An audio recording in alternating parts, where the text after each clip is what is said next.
Do me a favor. Could you say senator instead of ma'am? I love these members that get up and say, read the bill. What difference at this point does it make? The whole island will become so overly populated that it will tip over and capsize. But we have to pass the bill so that you can find out what is in it. We know that the free market is nonsense. This liberal will be all about socializing, will be about basically taking over and the government running all of your companies.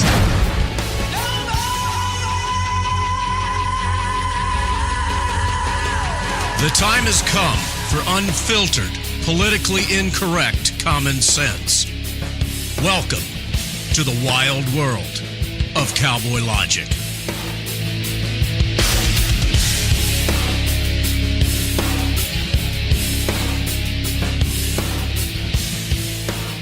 And welcome one more time to the wild and woolly world of Cowboy Logic. Tuesday evening, 9 to 11 p.m.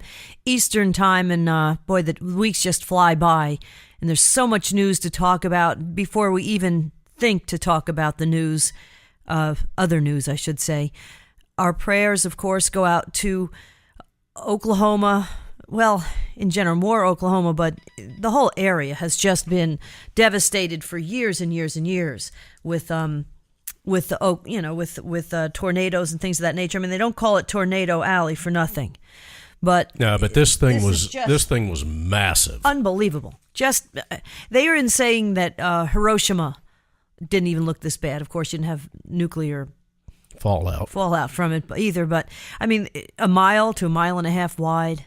Just horrible. People screaming. 7 people drowned in a basement. 24 confirmed dead. They're still searching for survivors. Parents are calling out for their children with bullhorns. Just unbelievable. Everywhere you turn when you read the news, some of the photos that you see are heartbreaking. There was one that was just so heartwarming, though, a woman who found her lost dog during a live interview, and they pulled it from the rubble.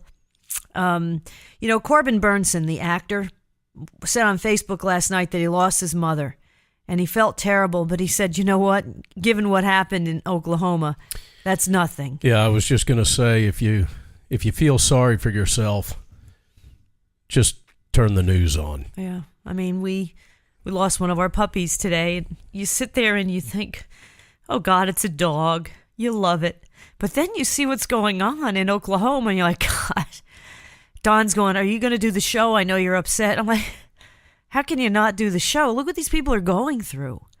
This is horrible. And so your problems that you have are nothing compared to somebody who just gets up and finds that they have lost everything. I heard an interview with a guy who said that this is the second time he's lost everything. One was in Hurricane Katrina, and then he moves up to Oklahoma, and then this hits. And he was a war veteran. He said, I saw death and destruction in Iraq and Afghanistan. He had a flag that he was flying that was tattered. He said, but he made sure he had that flag, but he lost everything. And it's not the first time.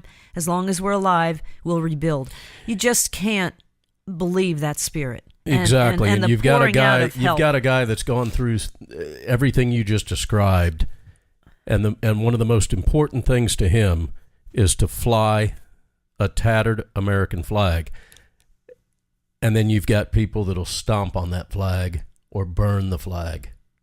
That are running our lives in Washington, D.C. Yeah. That's another story. But so more Oklahoma. Any way you can, please try to help out. I was going on Facebook. They have a bunch of websites there for stranded animals, as well as help, obviously, for the people there that have lost everything. But you have animals just standing there, large animals we're talking, that got blown away. There's a lot of organizations that are going to help, and they're going to donate money, and they're going to collect money that is donated and give to the people that are absolutely devastated. There's not a word. No. I was stammering because I'm trying to think of the appropriate. I mean, we have some tornadoes here, but nothing like this. 200-mile-an-hour winds. I want to make a point that Glenn Beck and Mercury One has set up a a collection source for donations, and 100% of the money. There are no administrative fees. They're not pulling any money whatsoever off of the donations. You donate $10, $10 goes to more. Yeah, that's Oklahoma. what really needs to be done too, because there's a lot of shysters out there. There's no doubt about it. I mean, well, there's a lot of big organizations that are collecting money and doing good, but they have to pay people. A huge percentage goes to paying the people. You know, but Glenn Beck's the Mercury One. Go on the website glennbeck.com. I'm sure it'll take you over to it. 100% goes to the people of Moore, Oklahoma. And that's good to know. That's great to know, because even with Hurricane Sandy, no one's talking about where the money went for that huge concert that Springsteen and Bon Jovi did. $30 million, whatever was raised. I don't know. Well, I know that there was a lot of landscaping that went down into the Atlantic coast for cities and places that weren't touched by Hurricane Sandy. Do you remember that? Yeah, no, there's a lot of people that are opportunists too. So make sure you know where you're donating to. Do a little background check maybe on these people, but Glenn Beck's Mercury One is that's a no-brainer. He says he's doing it. It's happening. So, as we sounds so, on a lighter note, can I? But it just sounds so lame to say a prayer, but that's all you can do. Yeah. You know, and if you know of anybody who has time, you got a horse trailer or something, or you got a truck, you can go out there and pick up some animals. That's helpful. Here I am sniffling away over this puppy that we lost today, and some people have lost everything, just everything. Yep. It pales in comparison. Anyhow, I want to take this to a lighter note. Okay. I feel guilty for doing it. No, I really it's okay. do. But on a lighter note, the citizens of Cuba have something to rejoice about. What's that? Did Castro die? No. Oh, damn it. Sorry. Cuba has lifted the ban. Which ban? This is a ban that I believe started in 2005. They have lifted the ban on energy-consuming appliances like air conditioning, refrigerators, microwaves. And now a Cuban citizen can bring up to 2 of these appliances into the country for non-commercial use. Socialism's a wonderful thing, isn't it? And you think you've got it good. Yep, and that's Cuba. Hey, Gitmo probably lives better. The guys in Gitmo probably live better than your average Joe in Cuba. Absolutely. Unbelievable. Speaking of Gitmo, somebody who should be there. So is there anything going on in the news? I mean, we're having a hard it's time. A downer. Sorry. It's Fort Hood shooter Nidal Hassan, who yelled Allah Akbar before opening fire and killing 13 soldiers and wounding 32 others back in November of 2009, has reaped $278,000 in pay since then because the Department of Defense confirms under the Military Code of Justice, his pay cannot be suspended until he's found guilty. How long is this going to go on? I knew there was a catch there. Come on. He yelled Allah Akbar before he killed these people, and they're still paying him. Now, if he was a civilian Defense Department employee, Halliburton, his pay could be suspended in just 7 days. But he's not. So therefore, he's still paid, and that amounts to $278,000. You know, you can't make this stuff up, and we wonder why this country's going to hell in a handbasket. You wonder that. Top IRS official Lois Lerner is going to plead the fifth.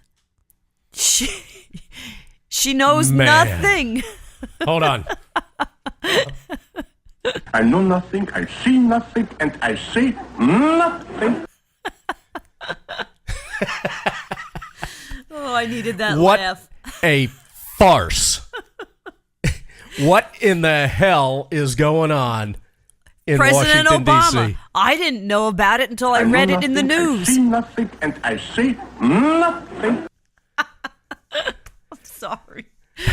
You know, it's sad. I know nothing, I see nothing, and I say nothing. But the thing is, he doesn't... Hold on, I'm replaying these hearings. I know nothing, I see nothing, and I say nothing. See, folks, while you were working today, we've done all the work for you. This is what you would have heard if you watched the congressional hearings today and tomorrow. Stephen Miller. I know nothing, I see nothing, and I say nothing. Okay, and now we have Douglas Schulman. I know nothing, I see nothing, and I say nothing. President Obama. President Obama. I know nothing, I see nothing, and I say nothing. Eric Holder. Oh, yes. I know nothing, I see nothing, and I say nothing. Lois Lerner. I know nothing, I see nothing, and I say nothing. And the Justice Department. Jay Carney. Oh, sorry. I know nothing, I see nothing, and I say nothing. How pathetic is it that Are you I done could yet? keep... No, I could keep going. How about Valerie Jarrett? Oh, gosh. Yeah. That's it. She says nothing. She is nowhere Non-existent. to be seen. Valerie Jarrett, the Iranian-born woman who said, "We are ready to rule from day one," who has the ear of President Obama big time, and nobody knows anything about her. Except that nobody's she's an avowed nobody's socialist heard of her communist. lately. Yeah, she's keeping her mouth We shut. haven't heard a thing from her. She knows better. That's because everyone else is saying, I know nothing, I see nothing, and I say nothing. Hillary Clinton. Hillary Clinton. I know nothing, I see nothing, and I say nothing. You know, Gosh, if I it needed wasn't this so laugh. damn serious, it'd be funny. If it weren't the United States of America going to hell in a handbasket, it would be funny. This is the kind of crap you make fun of from somebody else's country. Well, this is what we used to, truthfully? Yeah. When I was doing news, we used to laugh at, what Gorbachev was doing in Russia and said, look at these idiots. Don't they understand what's going on? And now the useful idiots here in the United States are doing the exact same thing. It's very scary. The thing is, Obama really didn't have to say anything. He knows nothing. He probably... I know nothing, I see nothing, and I say nothing. But he didn't have to, because he surrounded himself with like-minded people who know exactly what they have to do. I mean, that's really what it boils down to. The Fox I have is duct watching... tape on my eyes to keep the blood from shooting out of them. And then the Justice Department is going to investigate. I know nothing, I see nothing, and I say nothing. This is like the fox watching the hen house. It really is. I don't know about the rest of you guys, but I am freaking embarrassed at what's going on with our country. I have a quote I for you. am embarrassed. This is un-American. This is beneath us, quite frankly. I'm embarrassed as I stand on the world stage. You're sitting right now. Yeah, but we're broadcasting through the internet. That's true. Here's a great quote. It's dangerous to be right when the government is wrong. That quote from Voltaire. Oh, I thought that might have been James Rosen. No. Well, yeah, he's right too. But Voltaire, who I thought was just a German warm-blood stallion, but that was the actual human Voltaire. Right. Saying that. How about this one? The general population doesn't know what's happening, and it doesn't even know that it doesn't know. Noam Chomsky.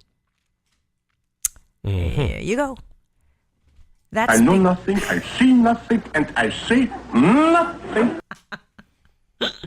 Here's what you guys don't know. Nothing. I get 25 cents every time I play that. That sounds like it. But this is really scary. This is very scary stuff. The fox is watching the hen house. This is not a, by the way, Mr. Obama, this is not a democracy. As much as you'd like to say it, as much as you'd like to tell all these kids that you're talking to at commencement exercises to go against their parents and not listen when they start talking about tyranny because you want the government to be running the kids' lives and not the parents. Stop calling the United States a democracy. Right. We have a constitutional republic, as long as we can hold on to it, which is questionable at this point. That's what one of those angry white men, Ben Franklin, said. We have a republic as long as you can hold on to it. I got to tell you something. I stuck a post on Facebook yesterday and had some of my very well-respected friends ask me about it.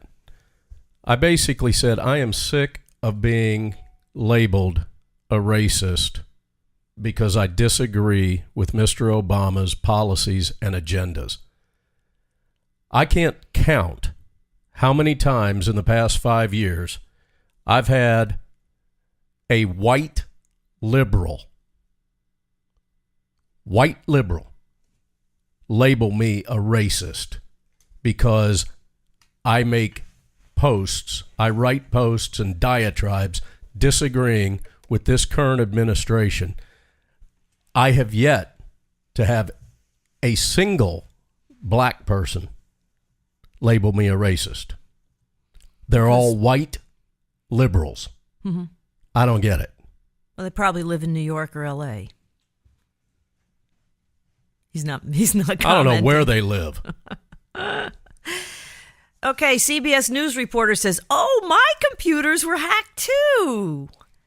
James Rosen, by the way, who is a former colleague of mine from the Fox News Channel, one of the best top-notch reporters you had ever run across in your career, I'll be honest with you. And he's a hell of a big Beatle fan, too, so we had a lot in common. Just a wonderful guy. And he's funny as hell. And he should have been a comedian if he wasn't a reporter. He's got another career if he wanted it, I'll tell you that much. But he is the consummate reporter. He is the consummate journalist. And there just are not that many journalists anymore. I mean, I had news directors tell me in my career, and I'm not talking at Fox, I'm talking when I was working locally, of how to go out and report a story before I even went out to report the story. So believe me, folks, this happens. These people have agendas, okay?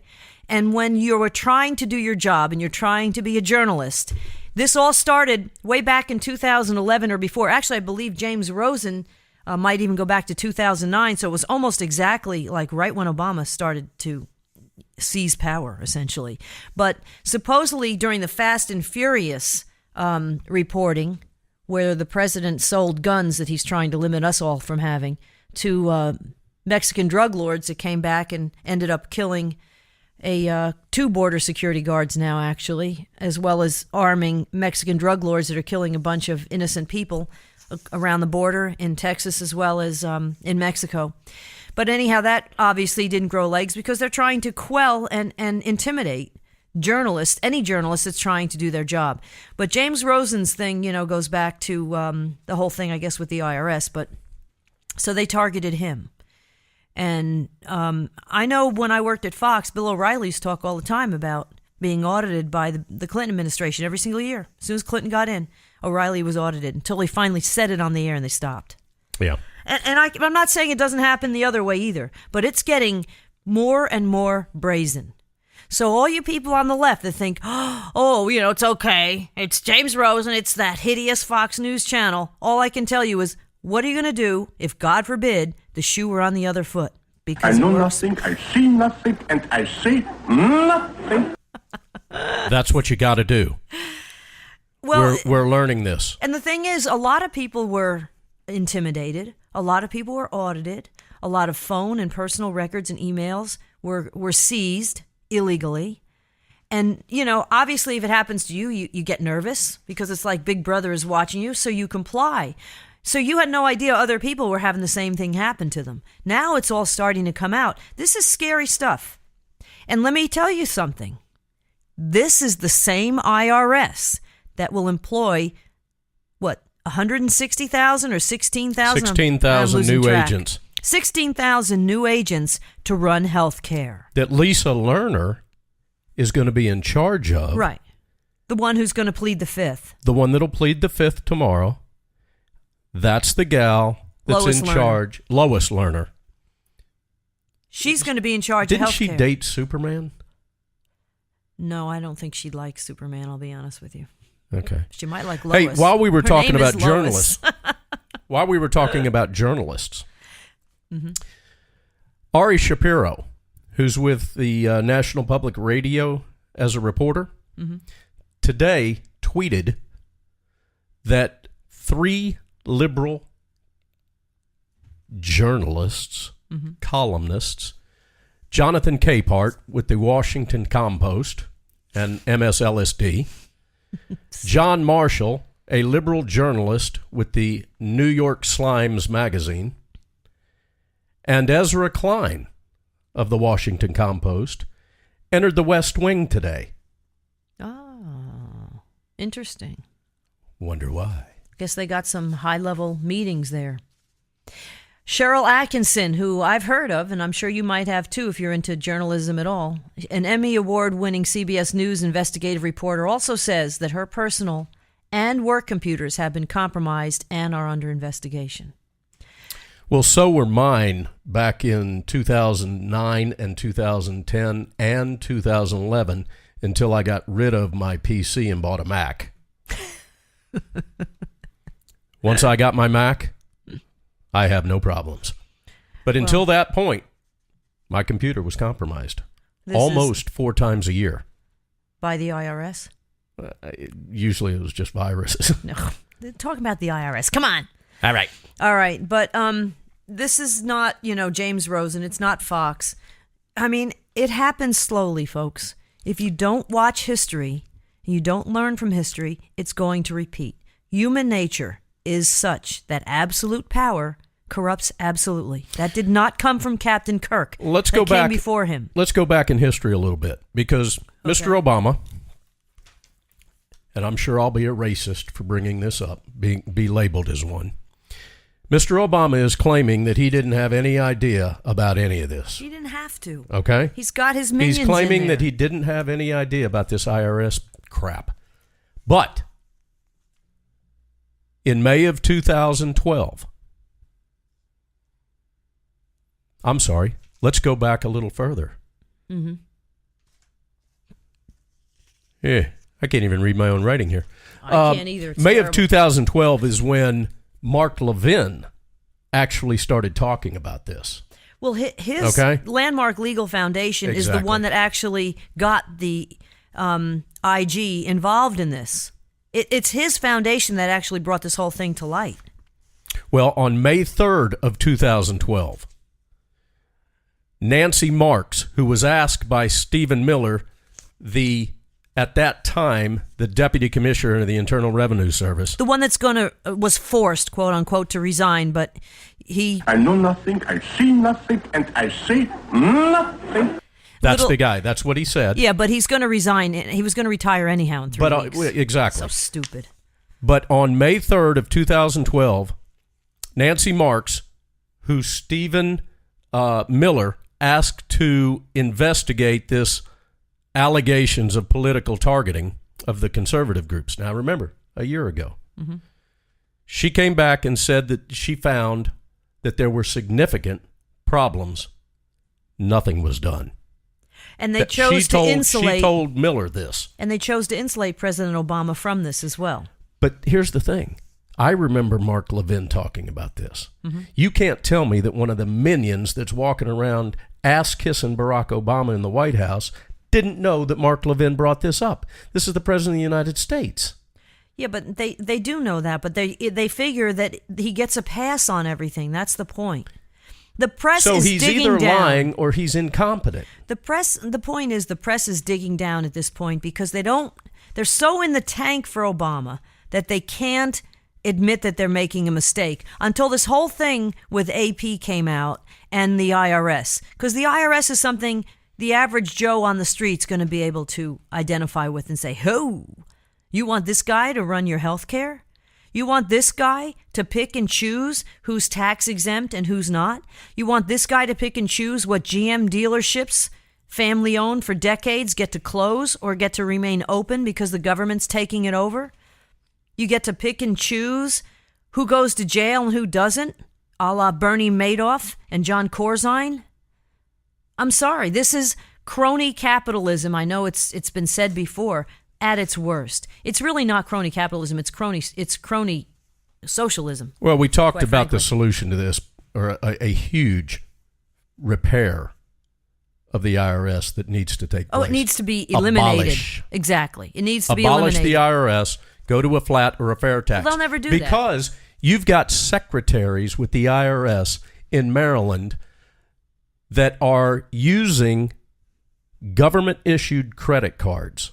Mm-hmm. This young lady's 37 years old, Yetunde Osene. Mm-hmm. I'm sure I'm butchering that name. She's from Maryland. She was a secretary. She used her government-issued credit card to purchase hundreds of items. She was supposed to be using the credit card to purchase office supplies for her cubicle. Well, if we're paying this Corporal Hassan $278,000, can you imagine the government waste that's out there? Check out what she bought with our money. 2 plus-size trench coats. What's she hiding? A Hello Kitty cosmetic set. Oh. MAC makeup. Hey, that's expensive stuff. A snow cone maker. Oh, everybody needs that. 3 pounds of party candy and a toy piñata. That's why she needs an extra size 4 garment. pairs of children's pajamas. What are these? Who said Apple this? bottoms skinny jeans.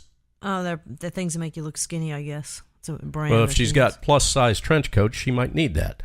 And Ginsu steak knives. Ah, those things never wear and out. steaks to go with them. Oh, I bet. She eats plenty of them, it And sounds one of like. those chocolate fondue machines. Look, this is a government that is out of control, from the left as well as the right, because I don't see anybody in Congress with the cojones to step up to the plate and stop this, with the exception, maybe, of Ted Cruz and Rand Paul.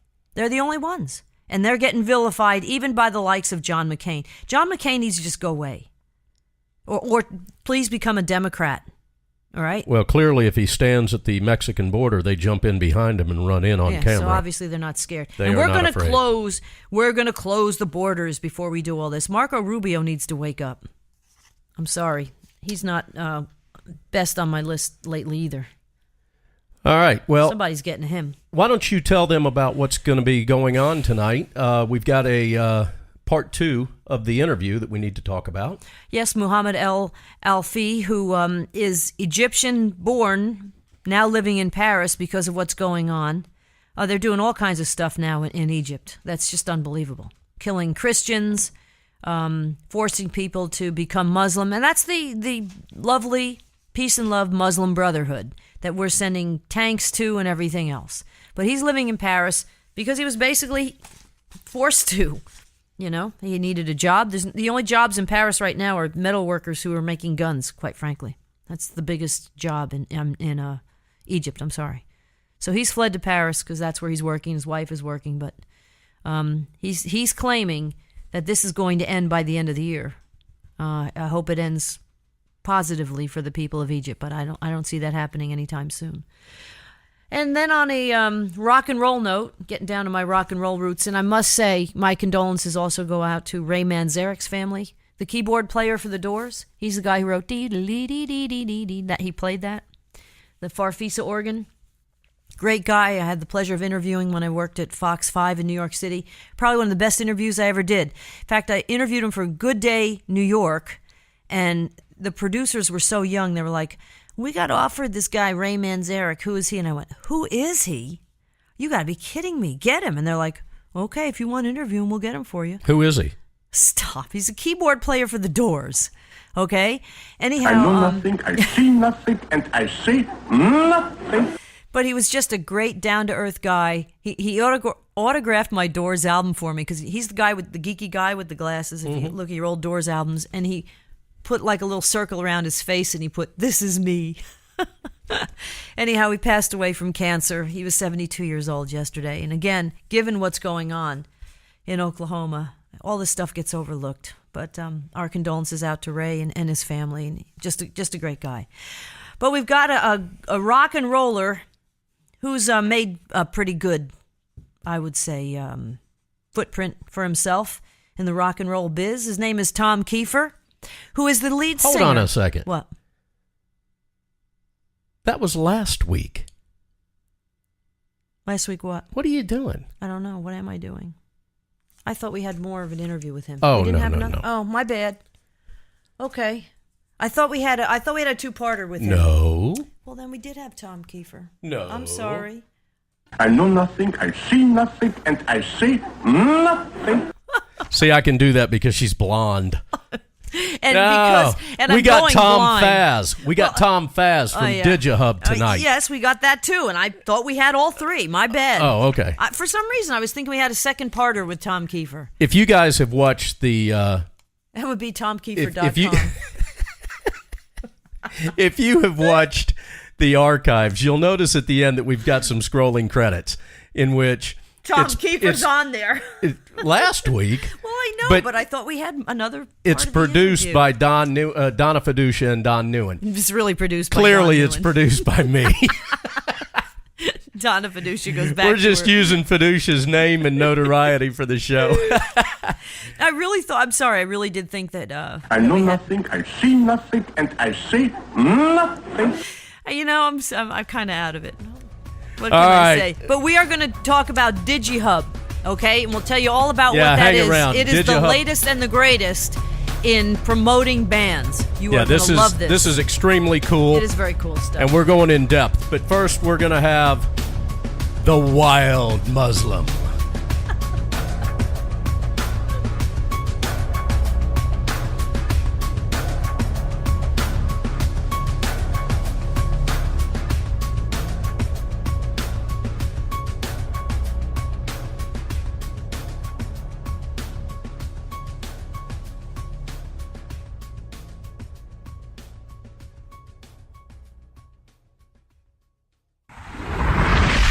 Check us out on the web at cowboylogic.us.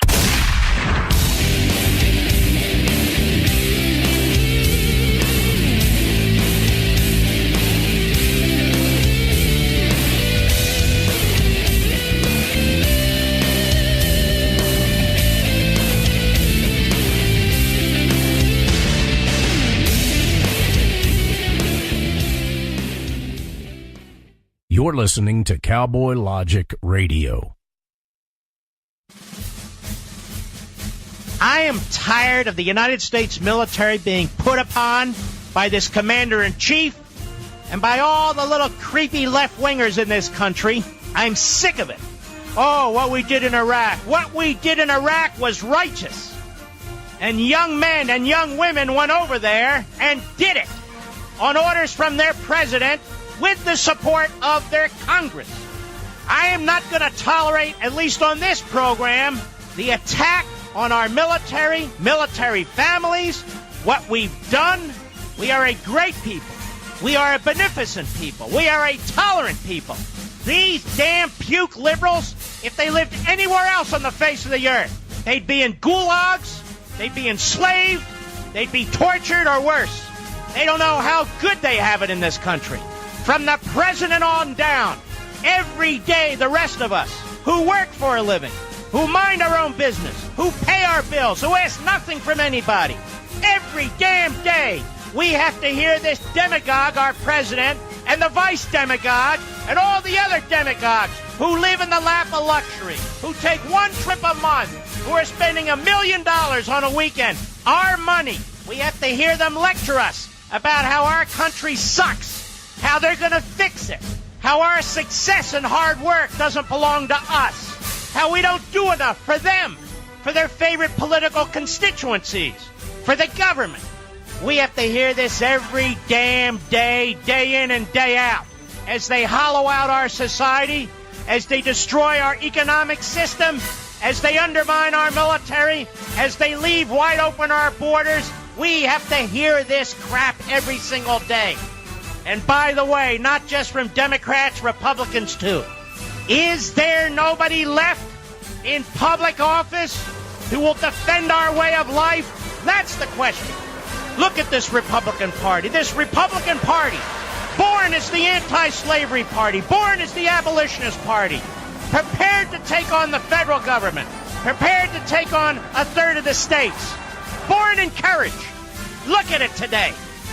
Pathetic. Led by weasels. The Republican Party motto today is, what is the motto today? Let them eat mush. You shouldn't fear illegal aliens. You shouldn't fear the destruction of the culture. You shouldn't fear this. You shouldn't fear that. What are you, a conspiracy nut? What are you, paranoid? From the Republicans. It's unbelievable. So no, I'm not going to give time to mental patients on the left, the philosophy of the stupid. Oh, but don't worry, don't you know, they support the military. Oh, yes. While they're taking their health care away, they support them. You take health care benefits away from men and women who volunteer to defend our country with their lives and give it to people who haven't earned it, who sit on their asses. That's right, I said it. Claim to be victims and claim to have certain economic rights. That is a right to your labor. And I've had enough of it. You're listening to Cowboy Logic Radio. Okay, so we know you don't necessarily want to talk to Don Neuen, but we know you want to talk to Donna Fiducia, and you can. Call 917-675-3200, and you'll get to talk to Donna Fiducia, and Don Neuen will sit there and wait patiently.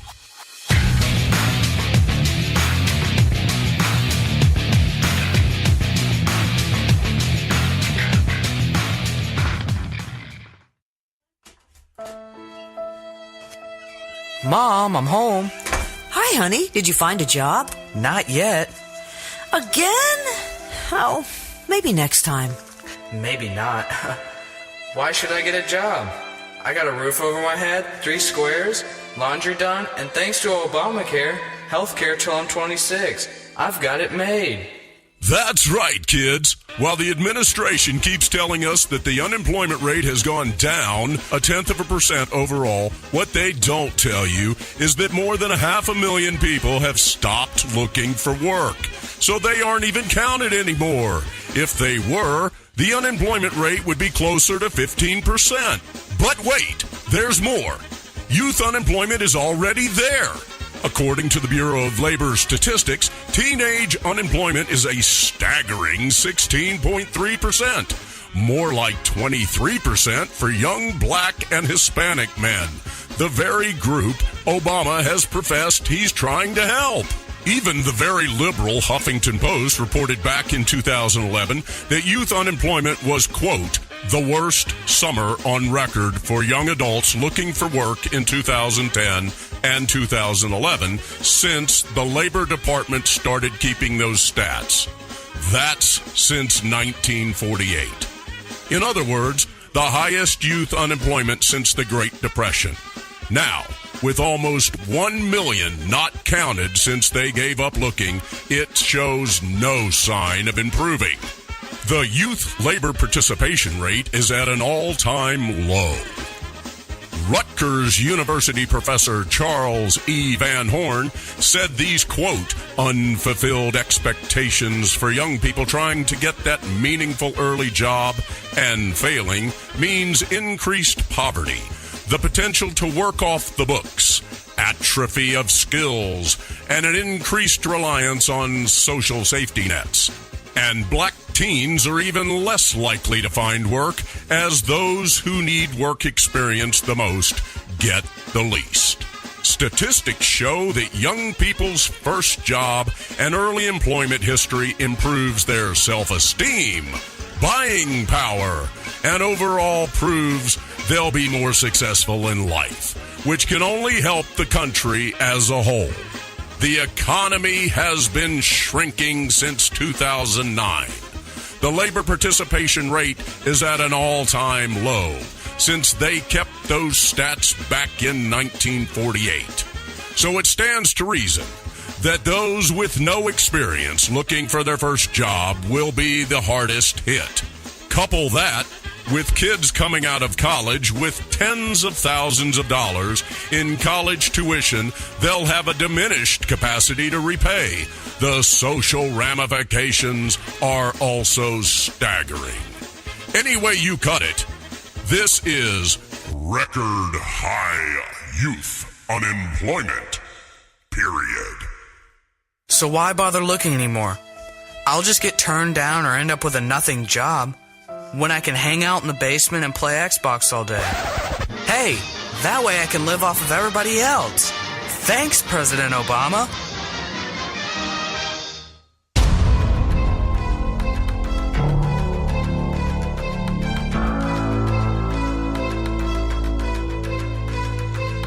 Government is not the solution to our problem. Government is the problem. Government is the problem. Government is the problem. Government is the problem. You're listening to Cowboy Logic Radio.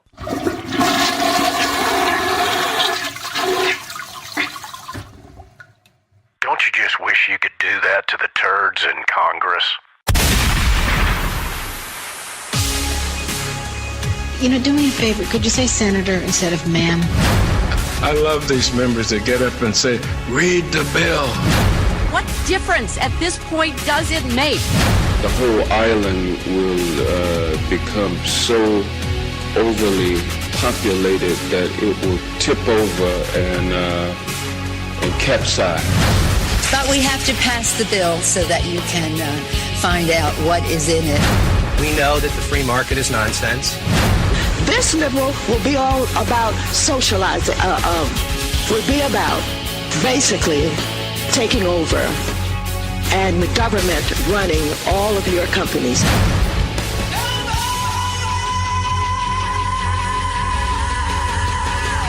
The time has come for unfiltered, politically incorrect common sense. Welcome to the wild world of Cowboy Logic.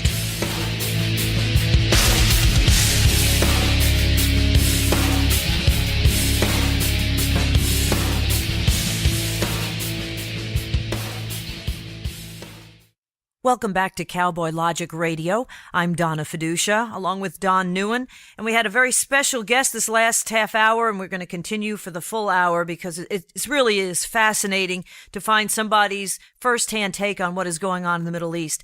Mohamed Elalfy is an Arab commentator, political analyst. He lives in Paris right now for the last couple of years because, quite frankly, of what's going on in Egypt just has not been the best, and it's really not safe at this point for people who are trying to just earn a living and live their lives as much as they'd like to in their home country. It's just, it's really sad, a very sad commentary, and unfortunately, too much the truth now as far as this so-called Arab Spring, which, in my opinion, has really become more of an Arab winter across the entire Middle East and North Africa. Mohammed, when we went to the break, you were talking about how you feel the Muslim Brotherhood, or at least the billions of aid, the F-16 fighter jets and the M1 tanks that the Obama administration sent to Egypt, isn't necessarily all going to the Muslim Brotherhood, which is not what we have heard here in the United States. Yes, I would like to explain this point exactly. The U.S. administration understand well that is all this military aid and the military equipment shipped to Egypt. It's going to the military administration, and the military administration in Egypt is very separate from the Brotherhood or the president of Egypt, the extreme president of Egypt right now. And the U.S. administration understand well that a Brotherhood can't control the Egyptian army, and if they will try one day to control, and they have tried the previous months, but they didn't success. If they will try to do it again, they will be terminated by the army directly. Why isn't the army stopping all the killing of the Christians, though, still in this country? It seems like there's no problem with eliminating anyone who's Christian and burning the churches, and that's not what Egypt was all about, in the past. There is a critical point in this subject. Now the Egyptian army, all Egyptian people rely on the Egyptian army especially. We trust the Egyptian army, and they are doing a great efforts and to protect borders. Imagine that. That is Morsi himself escaped from the prison and then went out to be a president to Egypt. And who bring out Morsi from the prison? Hamas members and the Brotherhood gangs during the Egyptian revolution.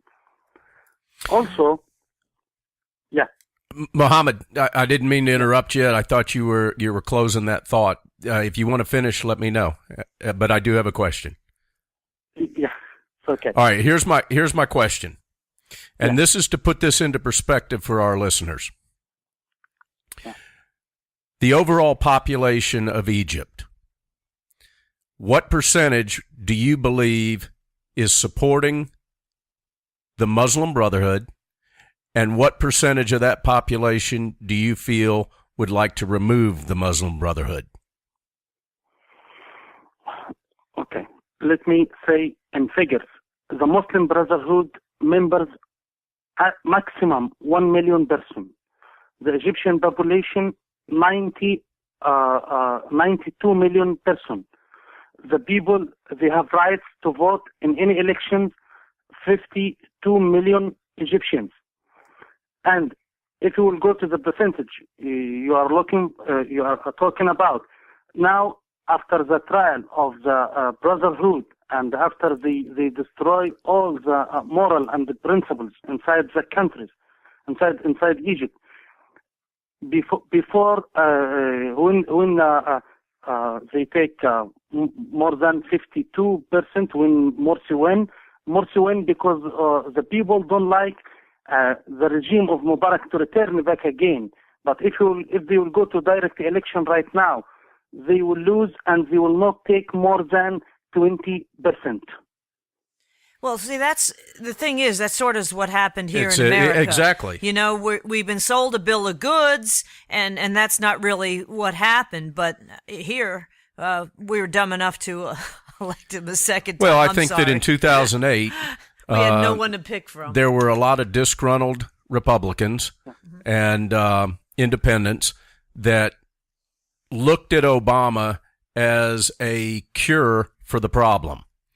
And that clearly was not the answer.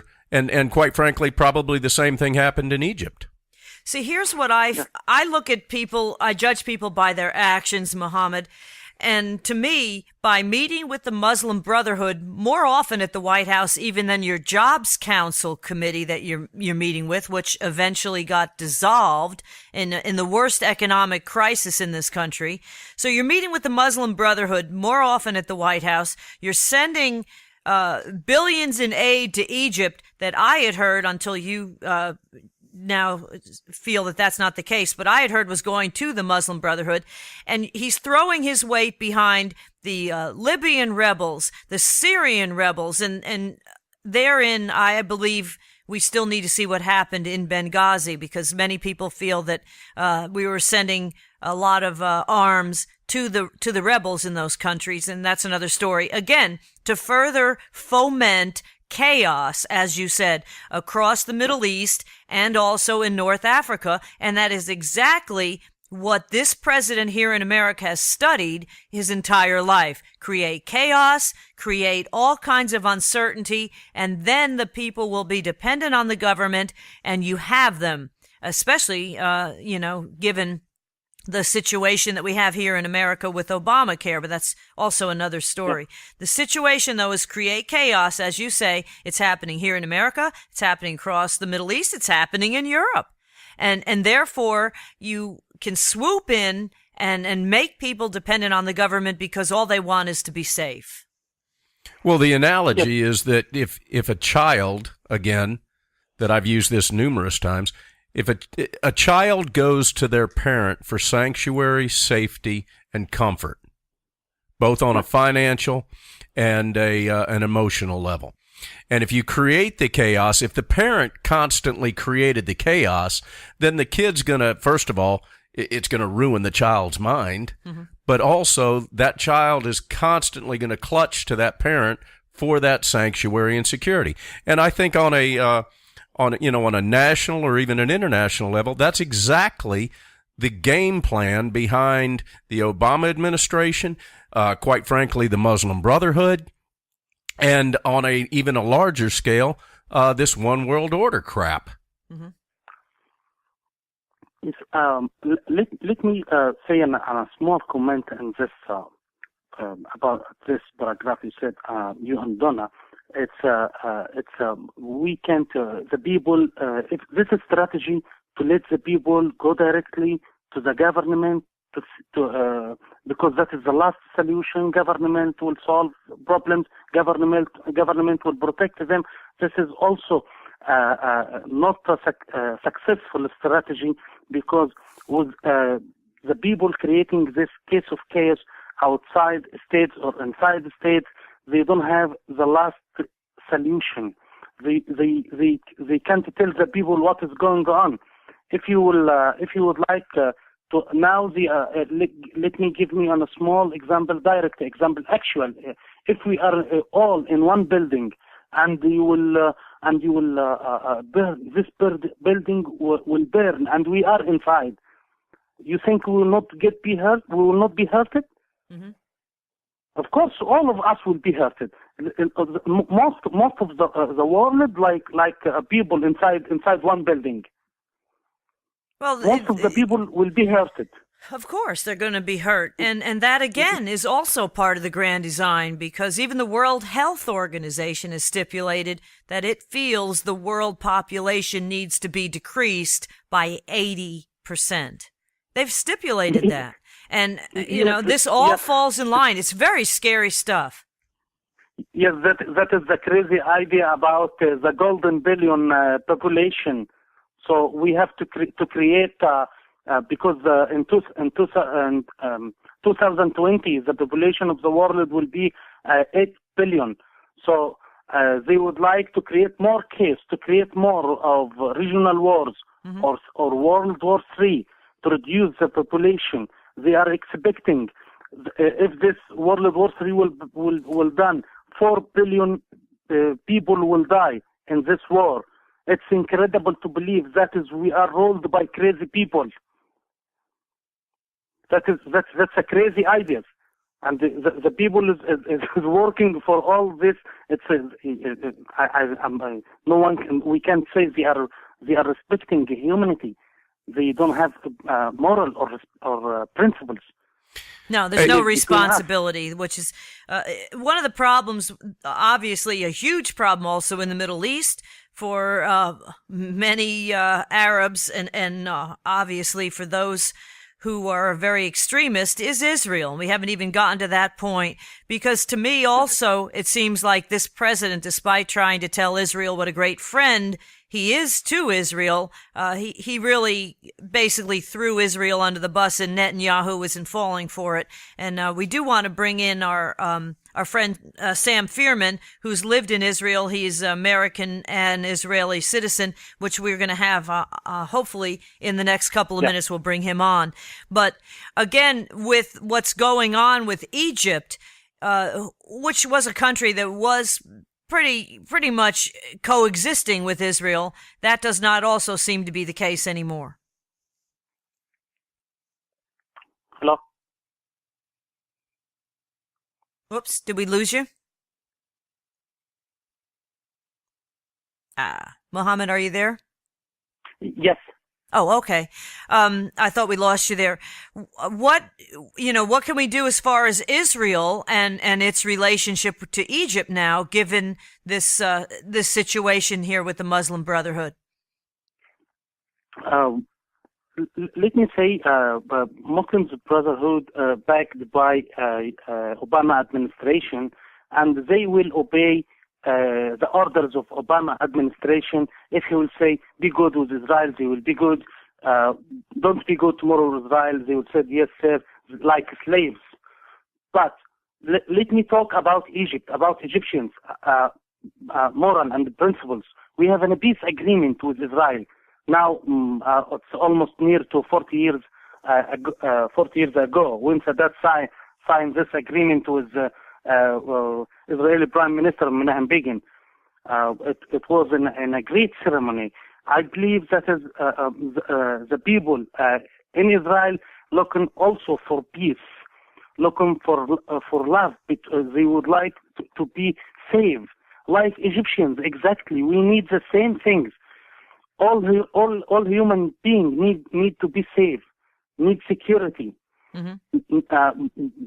All of us hate wars, but unfortunately, the politicians create wars, not the normal people like me and you and Don or Sam.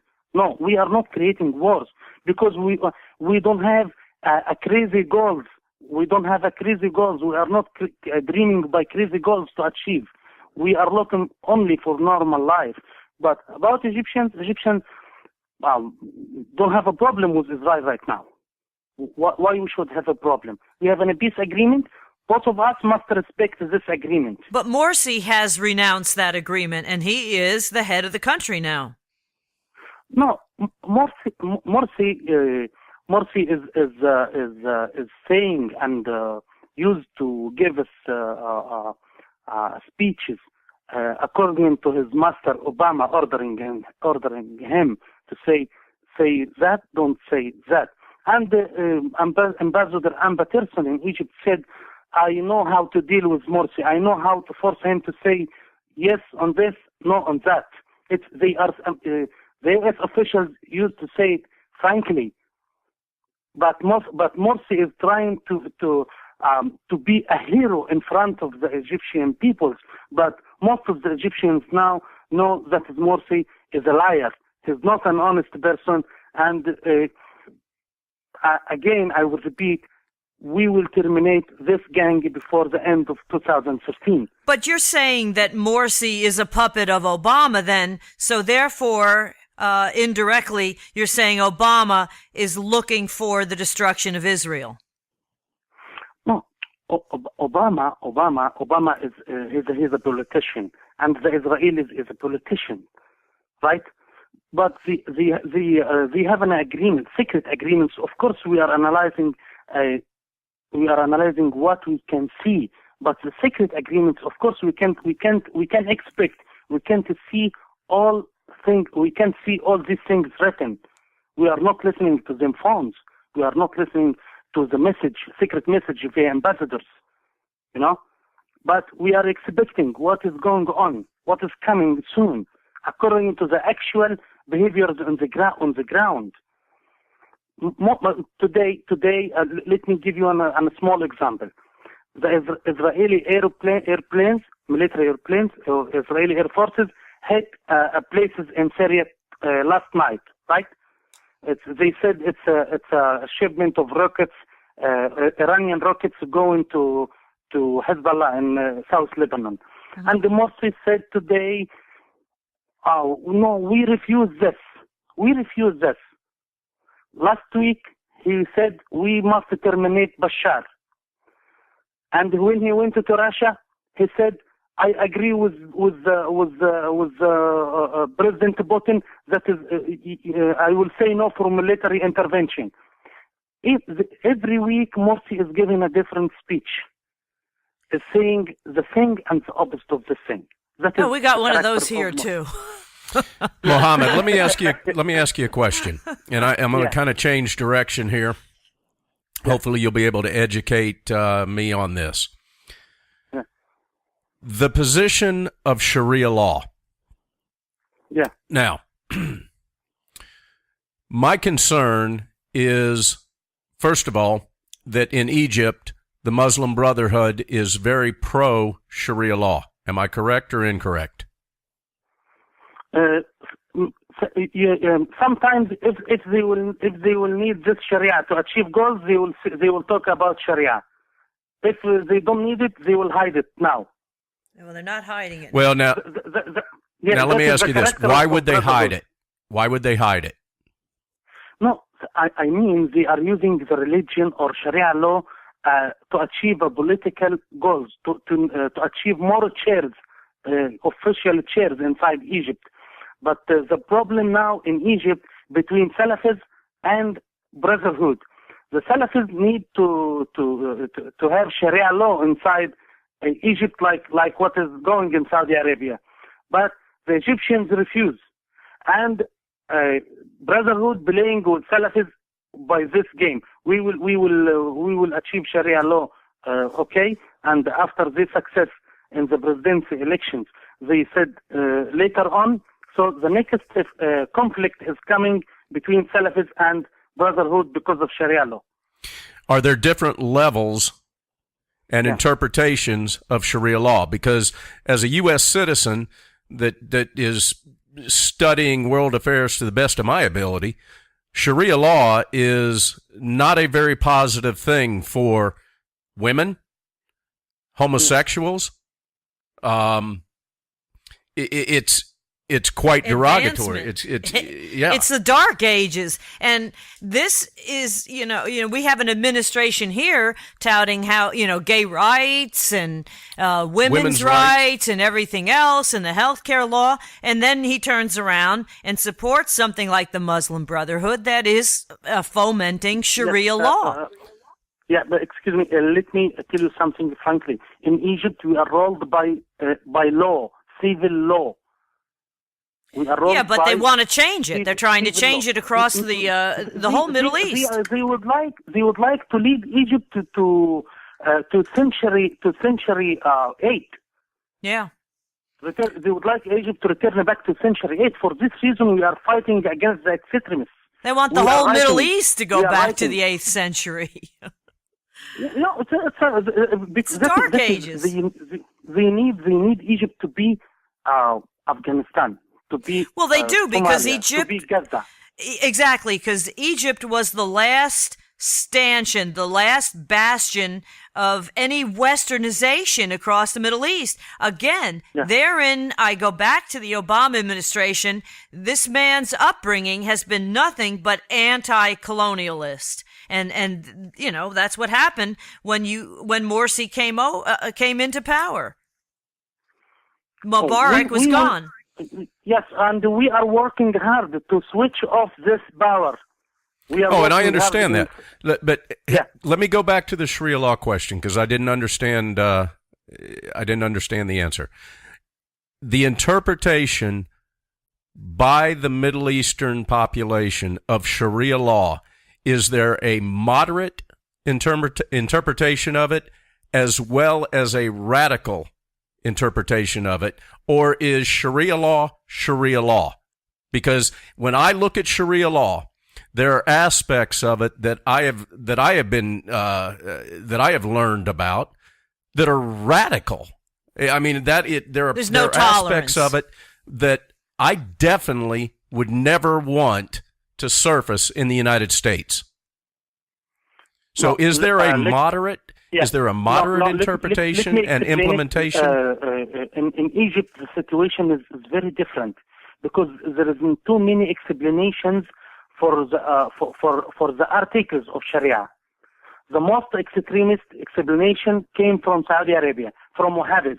Okay, yeah, the Wahhabism. But in Egypt, we have the symbol explanations and instructions came via Islamic advisors from Egypt, and all those educated in Al-Azhar University. Al-Azhar is the best Islamic organization all over the world.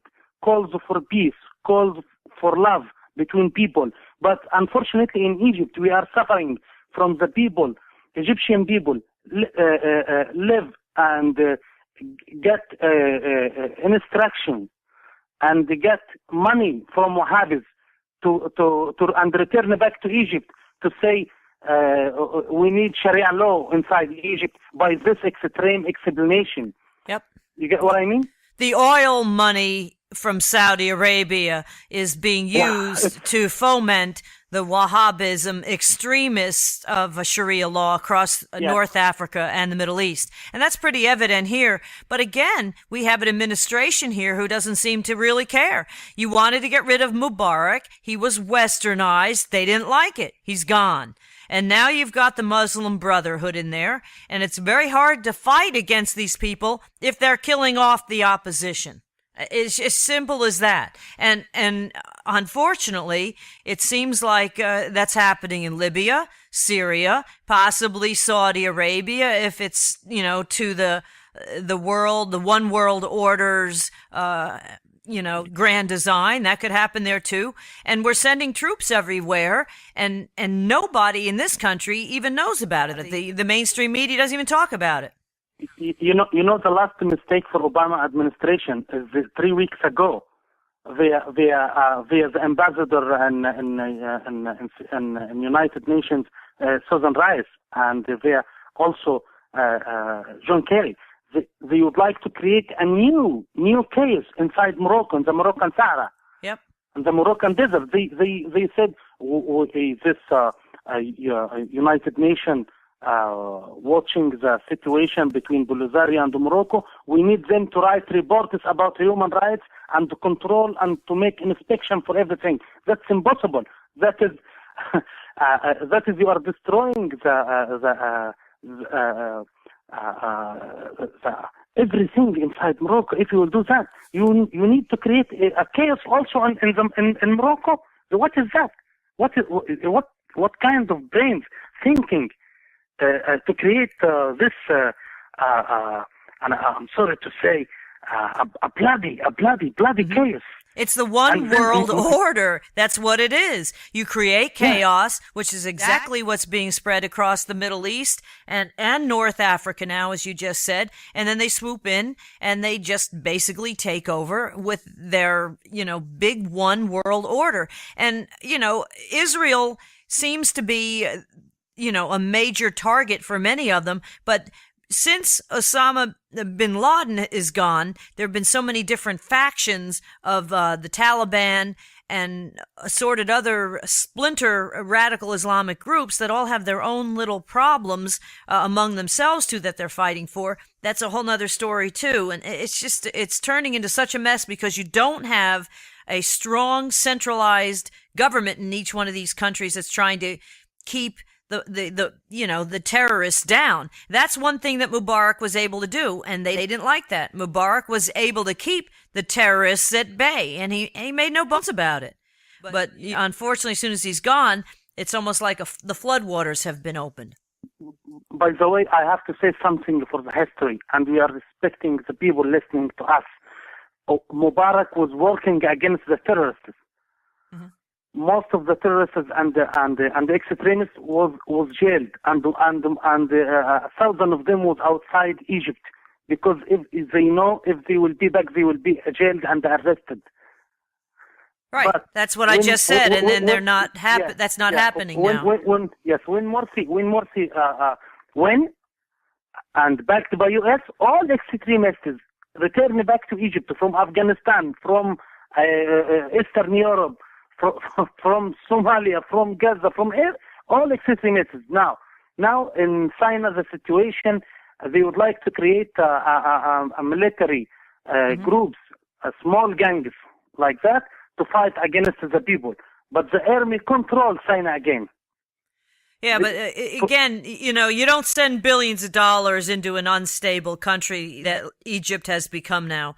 It's just stupidity on the part of this administration. It was done against, actually, Congress tried to stop it, and he ran end runs around, did I say the right way? Around that whole thing, and sent the billions and the military aid and the M1 tanks to Egypt anyhow. It's just, it seems like if you want to create chaos, you want to create the worst case scenario, you do exactly what's happening. It makes no sense to anyone who's civilized. All right. Okay, where is the American people to say to Obama administration, for example, that is the American money we don't like to send the aid to this extreme regime? Well, we did, but he didn't care. He sent it anyhow. No, he must be care about the people vote for him. If he will ignore, that is the responsibility of the people. The problem is he's got half the people snowed and the other half totally disagree with his policies. So this is a country divided. Yeah. Earlier when I asked you about what percentage supports the Muslim Brotherhood in Egypt, well, right now in the United States, we got a real problem because we've got half the country supporting the Obama administration and the other half is not. So we're 50-50. But the only reason why they're supporting the Obama administration is not his... With the end of this year, will not be 50-50. Well, from God... Will not be 50-50. From your lips to God's I hope so. ears. If Obama will go to direct election, will not take more than 30%.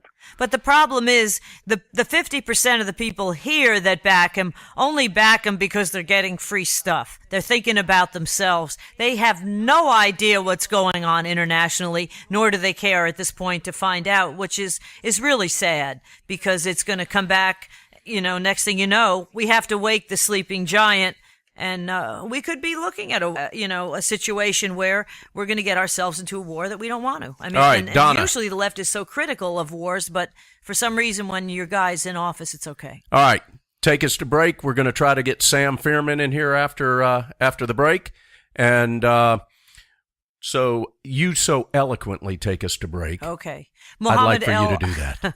We want to thank our guest, Mohamed Elalfy. He's an Arab commentator and a political analyst, an Egyptian native now forced to live in Paris. We'll have him back for some more, and we do want to bring in some friends of ours to talk with him as well about the whole situation in the Middle East. Stay with us here on Cowboy Logic Radio. Okay, that interview was done, I guess, actually a couple of weeks ago. And unfortunately, when we tried to bring in Sam Fierman and my friend Fran Horton to ask from a Jewish perspective questions of Mohamed Elalfy, we had a lot of technical problems just because we had one person in one area of the United States, one person on a bus, one person in Egypt. I mean, in France, it was all over. So it just didn't work technically. It was a Skype issue. Well, the problem is, too, we've got a lot better radio station now too. We have a lot better equipment. Yes, which we haven't mentioned. Yes, we should. We are now proudly part of the American Pride Network. Mm-hmm. And I've actually got some people that are still going to Blog Talk Radio trying to find us. Please stop. Please stop. All right. Before we go on to our next little segment here. Why don't you explain it? Cowboylogic.us is all you need to do. Yeah. If you want to listen to the show, go to cowboylogic.us. Of course, if they're listening, they already know that. Yeah, you got a point there. That doesn't make sense. So tell your friends. Tell your enemies. All right. Tell your Obama supporters. How about just reposting it for us on your Facebook page? There you go. That'll work. I think Donna's agreeing to pay $5 for every new like. No, I'm not. Oh, okay. All right. All right. We've got a gentleman that's going to be coming on the air here shortly with us named Tom Faz. He's fab. And I like to say that, Faz. But Donna likes his accent because, it reminds her of the Beatles. Yes. Because he's from the UK. And anybody from the UK to Donna sounds like John Lennon. I melt. She melts. I do. I don't know why, but I don't have a British accent, so I can't even begin to fake that. At any rate, Tom Faz is going to be with us here in a few minutes from the UK, speaking with a British accent, talking about something that I sat the first time and listened to him just in awe about DIGIHUBB. And he actually not only has become a friend, but a client. And we're going to be providing the buses for this tour. Is that like the hair club for men? He's Very not similar. only a friend, but a client. But I know what Tom's head looks like. Oh, really? Yeah. Anyhow, having said all that. That's DIGIHUBB. That's right. .com. That's DIGIHUBB. Right. But I understand that we've got some of the team for DIGIHUBB listening, hopefully listening. We've got Garrett. We've got Kieran. We've got Matt. We've got Logan. We've got Joe, Dana, Lexi, Jacob, Sammy, and Harpreet. And I hope I pronounced that right.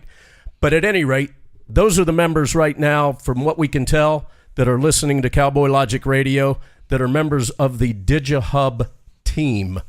They're going to be all over the United States and Canada doing a tour for the next roughly 2.5 months. Tom's going to tell you all about it when we come back.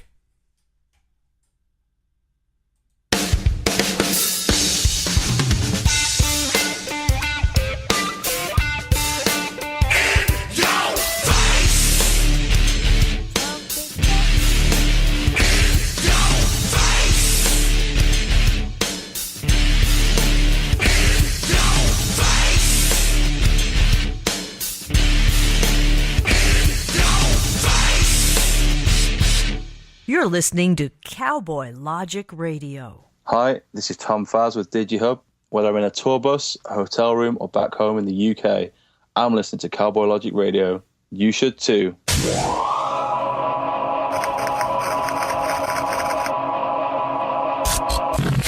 Dear Internet, we interrupt your current daily cat video intake to bring you the following announcement. America, you guys watch billions of online videos, subscribe to thousands of channels, and leave millions of comments. Sports highlights, TV clips, vloggers, and those you've come to love, musicians. And after 12 months of hard work, we feel it's about time to hit the road.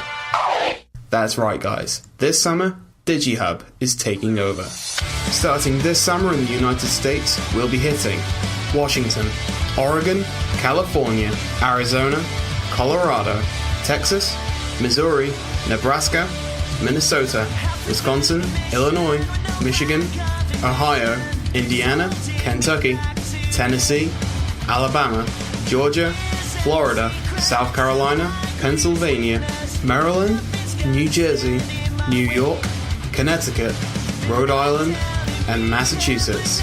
Tour dates and locations will be announced soon. And to you lovely people in Canada, don't worry, we've not forgotten about you. We'll be doing a couple of intimate shows in August, so keep an eye out. This isn't even all we've got planned for this summer, so make sure you're up to date by checking digihub.com/tickets for more information on tour dates, tickets, and other events. And for more information on artist announcements and 500% more awesome, you can find us on Facebook, Twitter, Tumblr, and Instagram. Oh, and to the rest of the world, don't worry, we still love you, and we'll be seeing you real soon.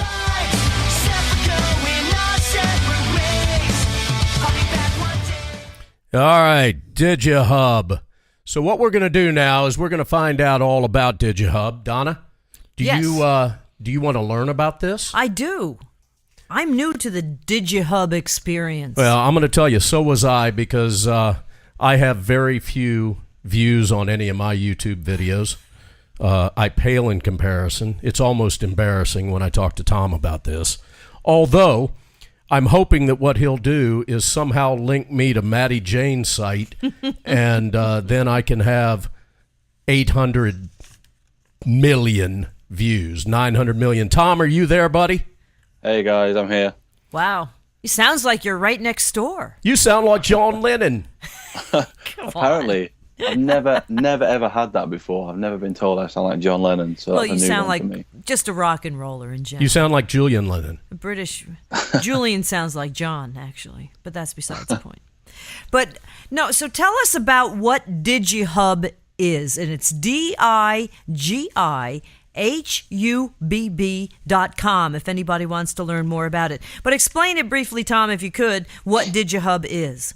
I suppose the best way to put it, it's kind of like looking at the music industry, but a 2.0. Since YouTube kind of took to the world in 2005, it's made a pretty big dent in the way that the music industry promotes itself and the way that artists can go about promoting themselves without getting tied up with management, agent, record labels, all that kind of thing. There's a lot more creative control when you've got a YouTube account. You can do what you want to do, and you can put the music out to the world that you want to put out without anyone telling you any different. With that, we found that the past sort of 3-4 years, some of these artists who've made the YouTube channels and the YouTube accounts have found themselves with these, huge followings, and they're still on their own. There's no management, like I said, there's no team behind them. They've got these huge followings. They're on their own. They've done it all themselves, and it's kind of what to do next. Really, we've kind of stepped in to help out to put these touring concert series together. As you say, we're starting in the US in June, July, August, and we're set to hit a couple more continents before the end of 2013's out. But we're that middleman to help them, engage with their fans live on stage rather than just being sat on their bed performing to a webcam. Yeah, because none of these folks have toured. Am I correct? There's a couple that we're going to be working with who have, somewhat toured. It's been maybe a couple of weeks. They've not done a national tour on the, to the extent we're doing it. But there is a couple that haven't toured, and they've got, in excess. I mean, one of the artists who we're going to be going out with, it's still in the contract negotiation stage, so I can't say who it is, but these guys have got, in excess of 1 million subscribers on YouTube, but they haven't toured. So they've got this huge fan base, this want for people, people want to see them live in their home states, in their hometowns, but they haven't actually been out and been on the road yet. So it's going to be new for quite a lot of people.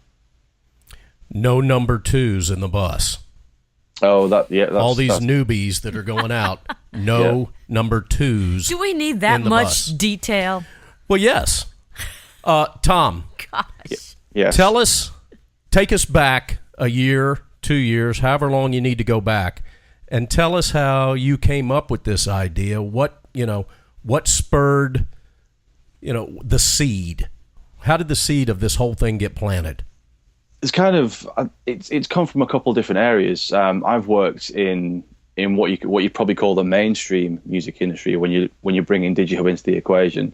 I've worked tours, all the way from the bar circuit up to the arena circuit, and I just found that when YouTube was introduced to the world, at the end of every day, everyone would kind of gather around a laptop or a computer, and you'd spend a couple hours on the bus just watching music through YouTube.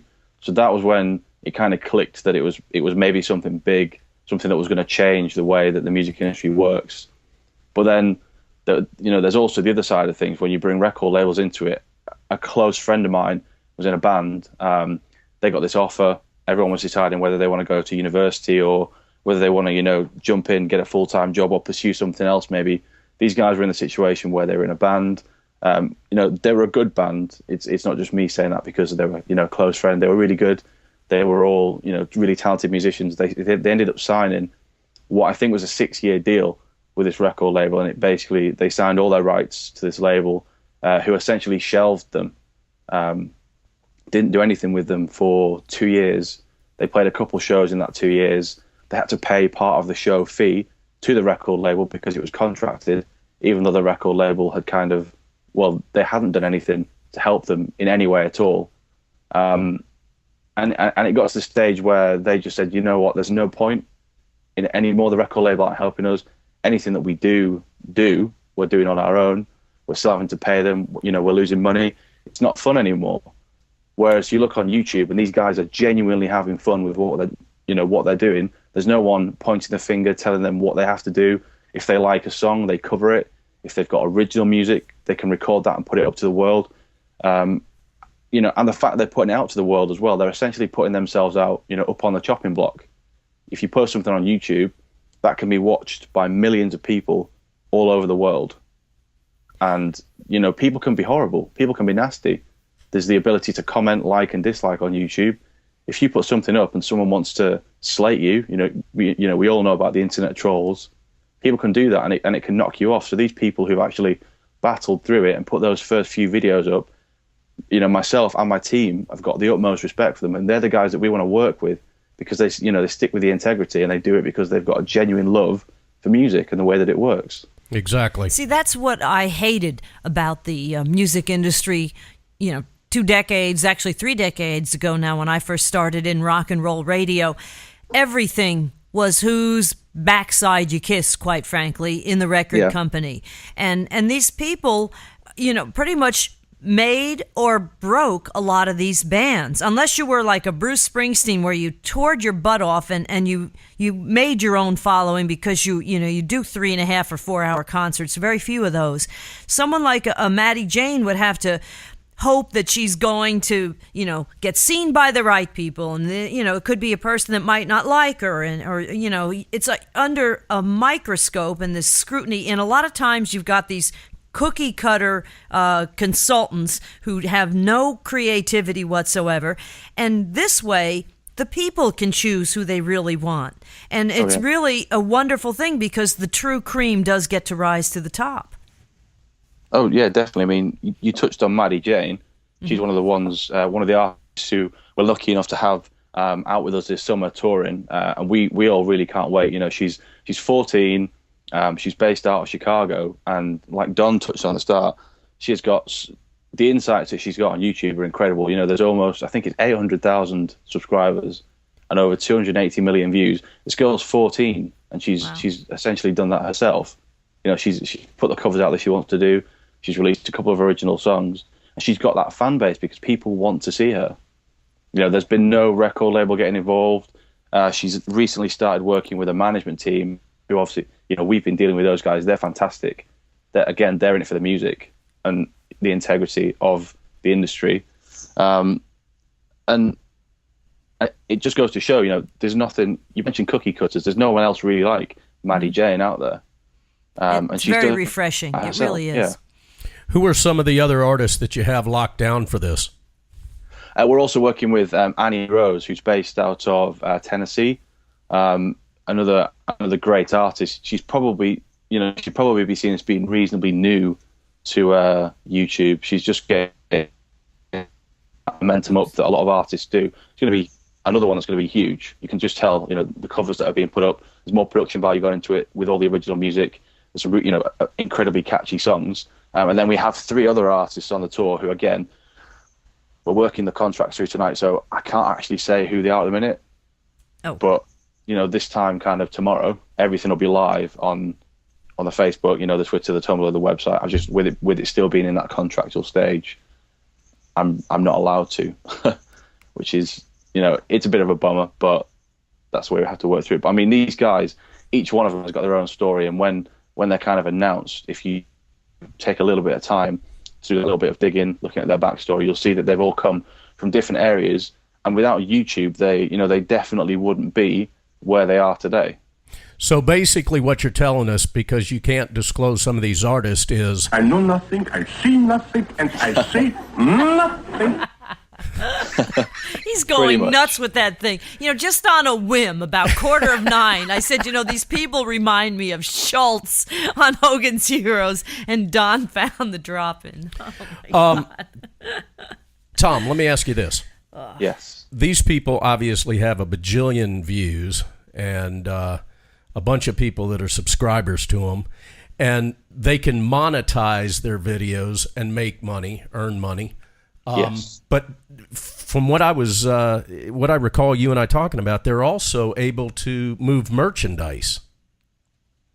Yeah, I mean, on the road, we've opened it up. Each artist is going to bring their own line. But are they doing that online as well, based on the fame that they've received without hitting the road? Are they moving merchandise over the internet as well? Yeah, I mean, it's been opened up. There's a lot of websites kind of, again, in the past sort of 5 years especially, a lot of websites have opened up so you can pick sort of like code stencils for a web store and drop that into your website.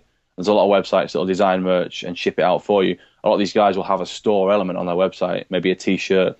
A lot of the rubber bracelets are quite popular, signed posters and things.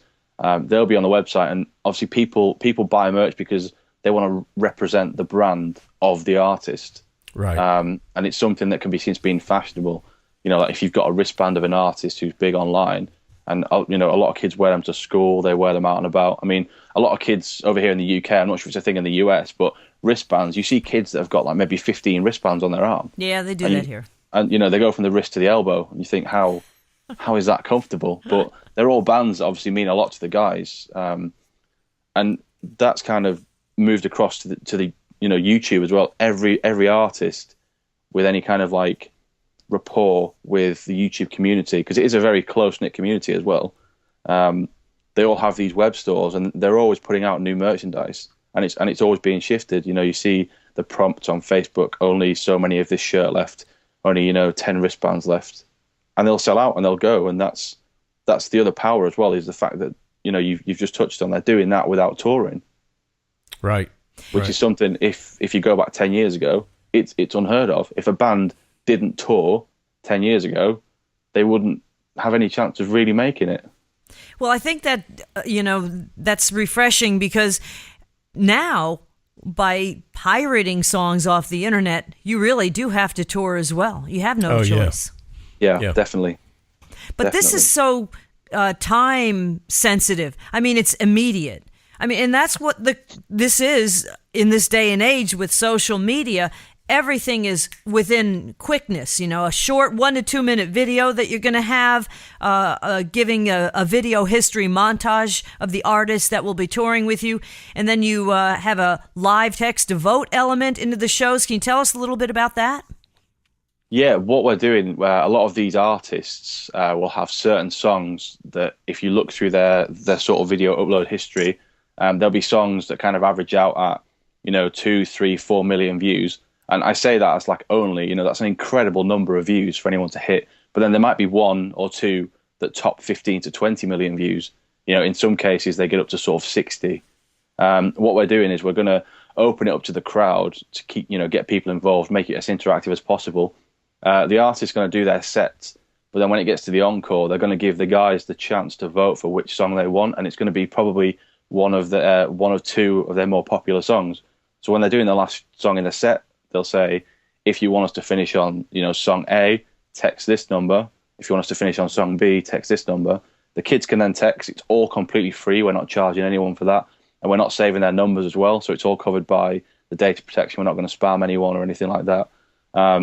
It then goes onto a live screen, which we've got at the side of the stage, and they'll be able to see the voting percentages. But then when there's 30 seconds left, we'll kill the screens and we'll do a countdown. And then the guys will announce which song they're finishing on. So it keeps it fresh. So that, there might be 4 nights in a row where the artist finishes on song A, but then the 5th night they might finish on song B.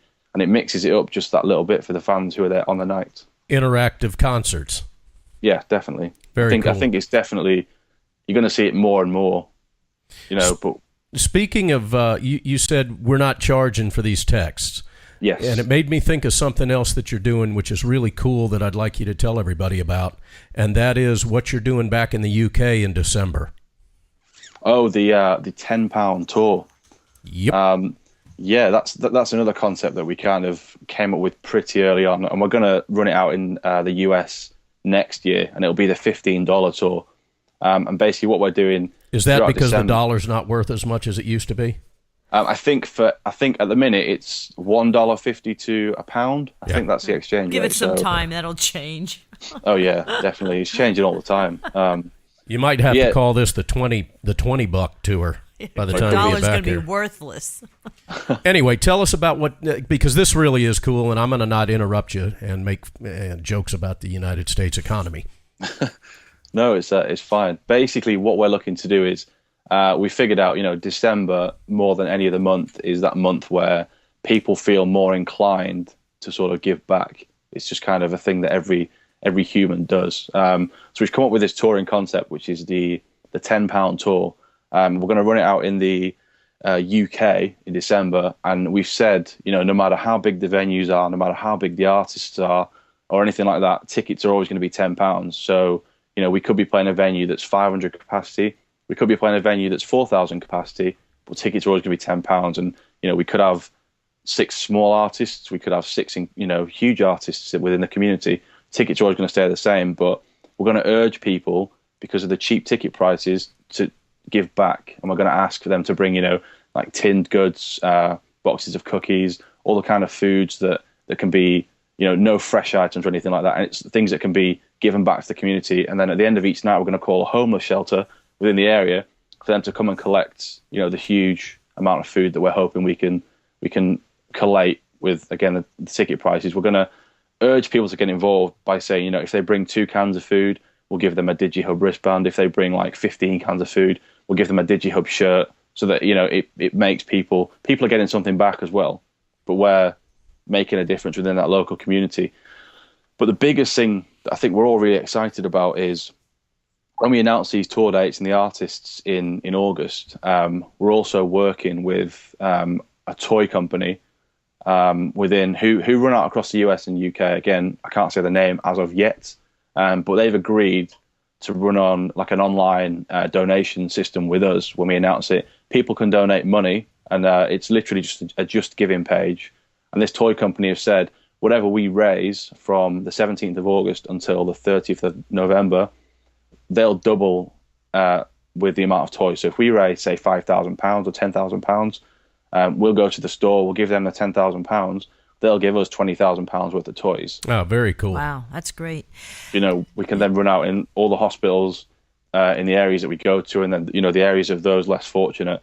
Myself and my team, before we go to the venues, along with the artists, we'll be making these visits and drop-offs. Tom, I'm not going to take this into a political direction, but, Cowboy Logic Radio is a political talk show. What you're proving and what you're saying is exactly what I keep preaching on Facebook and on the radio, and that is the voluntary redistribution of wealth is always more successful than a government-imposed mandatory redistribution of wealth, which was the platform our president ran on.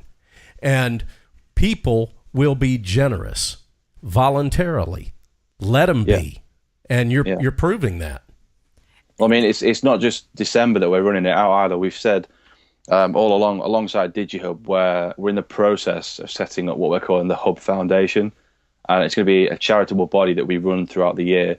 And for each ticket that we sell, we're taking the equivalent of £1. Obviously, because we're a UK-based company, it's easier for us to work it out that way. We're going to take the equivalent of £1 and put it into this foundation or this trust, and then we're going to redistribute that, where we see fit. That's your social media trust you're talking about? Well, not necessarily that. With the social media trust that we're looking to sort of develop in the coming years, that's going to be more artists coming to us for help if they need funding for, an EP or a tour or something like that. With the Hub Foundation, it's more, we'll take this money, using, for an example, the devastation in Oklahoma yesterday.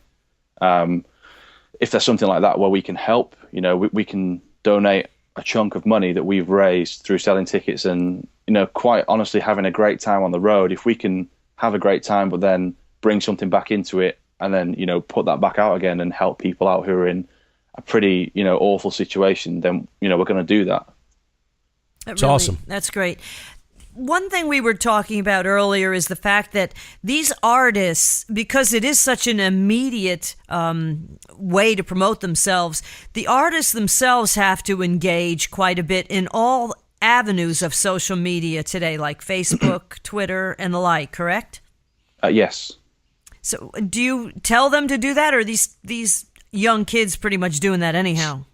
I think they all catch on quite soon. I mean, I was having the discussion with Don when we first started talking, and just saying that fans these days, they want to know what you're doing as an artist 24/7. There's no, it is brutal, even if you're on a day off, even if you're sat in front of the TV, just chilling.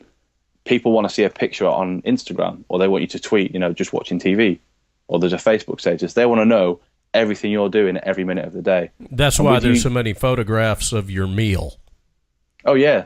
All this, Insta food that people, upload, and there's all that.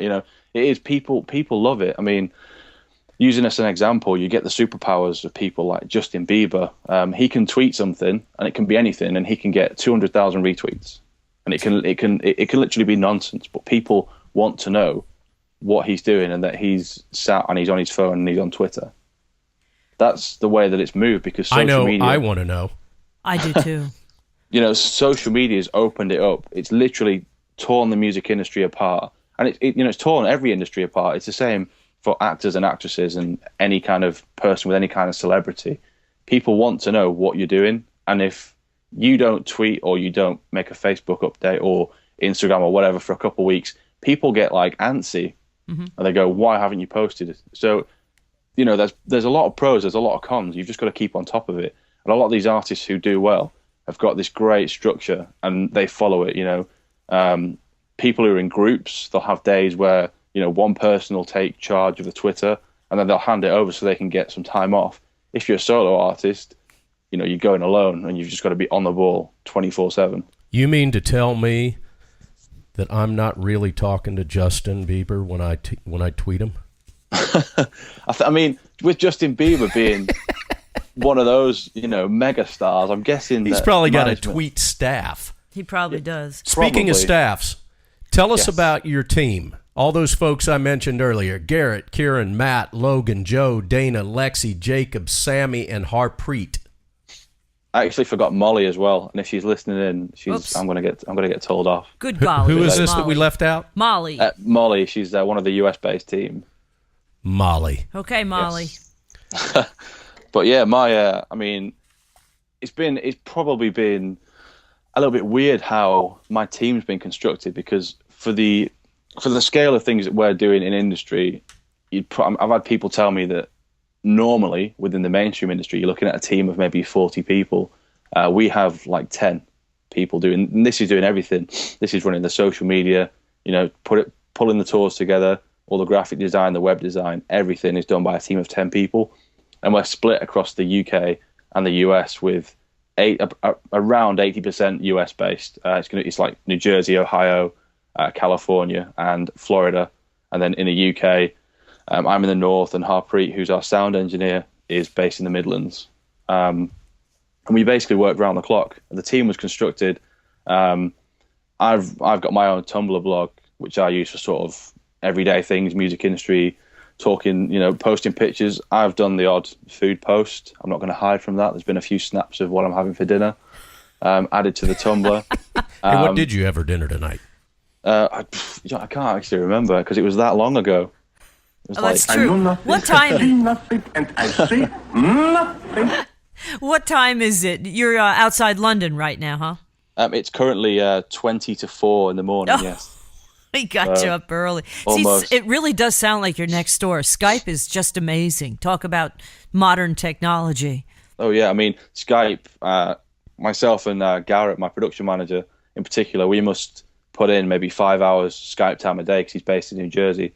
And it is literally just like we're sat in the same room. We get work done. There's time when we're on Skype and we don't talk for an hour, but we're working. It's like being in that office environment. It's made it that much easier to plan tours and pull everything together. And like you say, with things like smartphones and social media, we can put an idea into a group on Facebook and everyone can interact there and then. And, some people are 5 hours behind me. Some people are 8 hours behind. But you get that reaction in real time, which is, another way that everything's changing. People's, certain jobs within the music industry are going to become derelict in the next few years. I mean, we touched on, again, talking with Don a couple of weeks ago, we were talking about A&R. Mm-hmm. Those A&R reps who maybe get paid, 25, 30 grand a year to go out to shows, watch a band who they might not even like at the end of the night and come back and say, yeah, we should sign them, or no, we shouldn't sign them. A&R now, the way we do A&R, me and Garrett will sit on Skype for maybe an hour, have a coffee, just say, oh, check this person out. And that's all through YouTube. That's how we're finding the talent. And that's how a lot of talent is getting picked up. You look at Justin Bieber, he was discovered through YouTube. So if YouTube didn't exist, we wouldn't have Justin Bieber. Darn. Sorry. All right, let me ask you this. Why do I only have 33,000 total views on my YouTube page? That's pretty good, really. That's probably more than the average page. It's probably higher than average. There is a heck of a lot of YouTube channels, but it all depends on what you're posting. I mean, there's a certain demographic who's online all the time, and that's the demographic that we're looking to be hitting from. He's saying 40. You're old, Don. That's what he's saying. I was gonna go there. From maybe 40 really. to 24. Well, how old is Maddie Jane? You said 14? Maddie Jane's 14. Oh my gosh, I really feel old. But what really is nice about it is a family feel. You guys are working as a group. You're in it all together. You're all going to be out on the road together, and it's going to be a beautiful thing. I mean, one of the things that came up as well when we were kind of researching it, we were asking people what they want from new music companies. The terms suits and desks came up a lot. A lot of the music industry is run by people in suits behind desks who don't get out there and look at what the consumer wants. Consultants hate them. So people were saying, don't be that person. Make sure you're constantly looking to see what people want. We're lucky in a way because YouTube tells us what the people want, because you can see by insights and views and the way that people present themselves. But this is the side of the industry that's breaking away. It's tearing down the walls, not to use any kind of cliches or anything. I think a lot of the mainstream music industry is yet to see it. They're kind of stuck in their ways and they're doing things that they've been doing for years. Mm-hmm. So you agree that the record labels, the major labels, completely missed the boat in 1995, maybe? In regards to? Everything. I mean, I think the labels missed the boat. I really do. And I do a lot of business with the labels. Hey, you think they'd be looking on YouTube and trying to find some of these people? But the whole digital thing, I just think they missed the whole boat. Mm-hmm. I think, in some ways, like I said, I've always said, I've got a hell of a lot of respect for the major labels and a lot of the way that the music industry is constructed. But I think they need to, take a seat and look at the way they're doing things. You know, a couple of record labels have got it right. You look at the record label Fueled by Ramen, for example, who put out the bands like Paramore. It's like, you know, Fall Out Boy were on there for a while. Those bands engage with people, and it's the people at Fueled by Ramen who are engaging. Whereas you get the major labels, because they're so big, you don't know who you're dealing with. If you've got any questions or anything, it's not a personal thing, which for me, with, you know, music should be, because when you're a band up on stage and you're playing to those people who have paid to get a ticket, those people are the ones who've put you on the stage. Mm-hmm. So, you know, record labels shouldn't. I don't know. It's a hard balance. You know, record labels should be getting involved, but then again, they shouldn't. It should be the artists who are engaging. You wonder how the business could have been different 20 or 30 years ago had you had this kind of access, instead of having a few suits really making the decisions. I know I had mentioned to you, and we were talking off the air before we started the interview, that years ago I was sitting in a major radio station in New York City, WNEW-FM 102.7. And it was the station that really did bring the Beatles over and the Doors, and really made a lot of bands through the 70s, 80s, and 90s, and late 60s, actually, although that was before my time. Anyhow, but I remember, I want to say probably in the 80s, maybe early 90s, sitting in an office in a big, huge executive suite. Actually, it was a meeting, and we had the consultants in there, and them saying to us, "Well, you know, we're not going to play the Beatles anymore." I was like, what? This is a rock station? You're not going to play the Beatles anymore? And these are the people that made these decisions based on, you know, what their focus groups say. And it just could be, you know, it's like a poll today taken, you know, to find out someone's popularity or, you know, whatever. It's all depending upon who you're actually polling. And I know it's scientific, so they say, but it's really not. It's you know, if they're in New York, they're going to find, you know, somebody wants this band. If they're in the Midwest, they're going to find somebody wants this band. And they're so close-minded. Because, again, to me, it's always been a cookie cutter once it started to, you know, with playlists, and even the DJs couldn't have any personality. I mean, when I first started, every DJ played a band. They looked in all these bands. They played a lot of unsigned bands. They went to clubs and they listened to a lot of these bands and said, hey, you know, come on live and we'll play you. It was just a great time to be in radio. And then all of a sudden the suits came in and you had playlists, and everything had to be absolutely cut and dry the way it was done, and it lost all the creativity. This is bringing that creativity back, and the people are picking the the winners, really, when you think about it, not a few suits, you know, tucked away in an office. Yeah, no, definitely. And I think it's only going to get bigger as well. Like, you know, YouTube has recently celebrated its 8th birthday, and, you know, there's all these big artists, these big acts, but it's not, I personally don't think it's really scratched anything but the surface yet. I think that, you know, you look in the next 5-10 years, we're going to see some incredible changes in the music industry. And I don't think anyone's quite ready. Even these record labels who, you know, say they have all these 5-10 year plans and they're going to be ahead of the game. I'm not sure. And it's going to be interesting to kind of see that as an outsider, but also be part of it.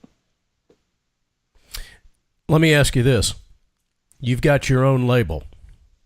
Myself and right? Myself and Garrett. It's one of the things that obviously DIGIHUBB, the tours, are taking the front seat at the minute. But we have working behind, obviously the closed doors at the minute. We have the plans for the label. Yes. You want to tell us a little bit about it, or you not want to go there right now? Maybe he doesn't know anything. Wait a minute. I see nothing, and I see nothing.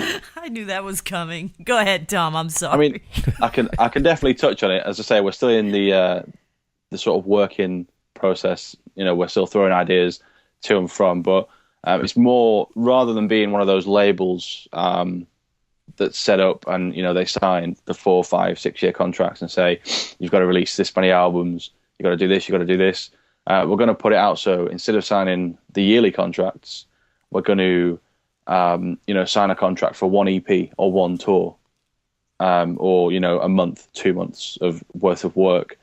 Then when we've completed that, obviously it gives them, we can say, you can walk away, you can do what you want to do, or you can come back and work with us again. And it kind of, the fact that the contracts are short and they're going to be completed relatively, quick compared to the 5-6 year contracts. I mean, we touched on the, when we were talking before, we touched on the whole 30 Seconds to Mars fiasco and everything that they're going through at the minute with the label and, chasing them and ruins wanting so many money. acts. Yeah. Because a big label comes in and says, I need this many records, and they own you, and there's no way out of it.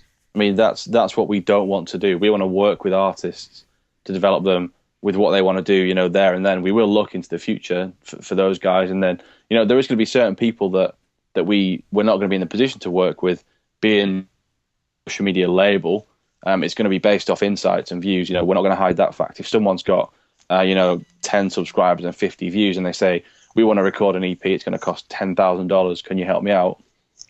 We'd be inclined to say no at that point, because that's not going to, it's not going to progress. It's not necessarily going to progress. But if someone comes to us, they've got, 100,000 subscribers and 100 million views, and they say, we want to record an EP, these are the insights, can you help me out? There's no management at the minute, there's no backing, I can't afford to do it, can you help me out? That's when we'd step in and say, yes, we'll help you out. We'll sign a contract for this one EP or this one album, and then after that, once everyone's fulfilled their contractual obligations, that it's up to them if they want to stay with us or if they want to go elsewhere.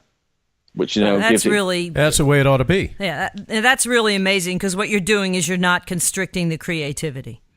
Yeah, and I mean, always the creative controls with the artists. We'll be there. I mean, my team is. I don't think you'll find a team with a more broad taste in music. Everyone is completely different, so everyone's got their expertise in different areas. So, it kind of opens it up to a lot of different artists as well, and the creativity will always be there. We'll just be on hand to advise. There might be an artist approach, say me, and says, we want to do this. I've got all these insights. It's incredible, and it could be an area of music that I'm not really big on. So I might bring one of my team in. I might bring in, say, someone like Logan or Lexi, and say, right, you guys know more about this area of the industry, this genre. What do you guys think? And it opens it up, and it's more like you said, it's kind of a family.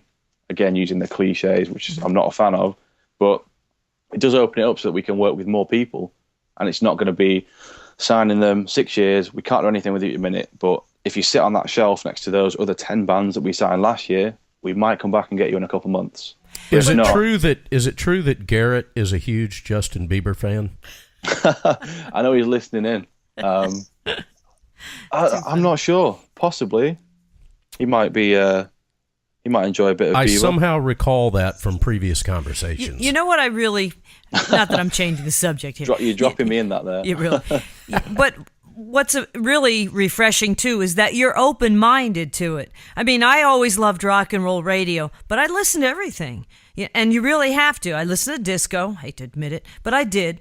I listen to country and western, and you get to, a feel for what's going on out there. And with DigiHubb, you're going to have to do that. You can't really stay with one genre. There might be people who have hundreds of thousands of views in the various different genres, and DigiHubb, as you're saying, is going to be open-minded enough that if you admit to yourself, hey, I might not know about this, but someone else on my team will. And that's really, that's also refreshing. In my opinion, to be honest with you, to see that you're so open-minded to these various types of bands, and that's always going to keep you fresh as well. I think you get a lot more respect from the music consumer side of things as well, because different genres work in different ways. There'll be peaks and troughs throughout the years where pop punk might be a lot bigger than pop, but then pop might come back, and you might get the slightly heavier bands, moving into the more. Even into the hardcore scene. If there's someone there who wants to get out there, they've got the fan base, they've got the the drive to do it, and they've not got that help. We want to help them because it's no one else will. Of these unsigned artists, not necessarily the ones that are slated to be on the tour, but just in all of your research, because you and your team obviously watch a ton of YouTube. I wouldn't even like to hazard a guess at the amount of hours we've put in as a team on YouTube.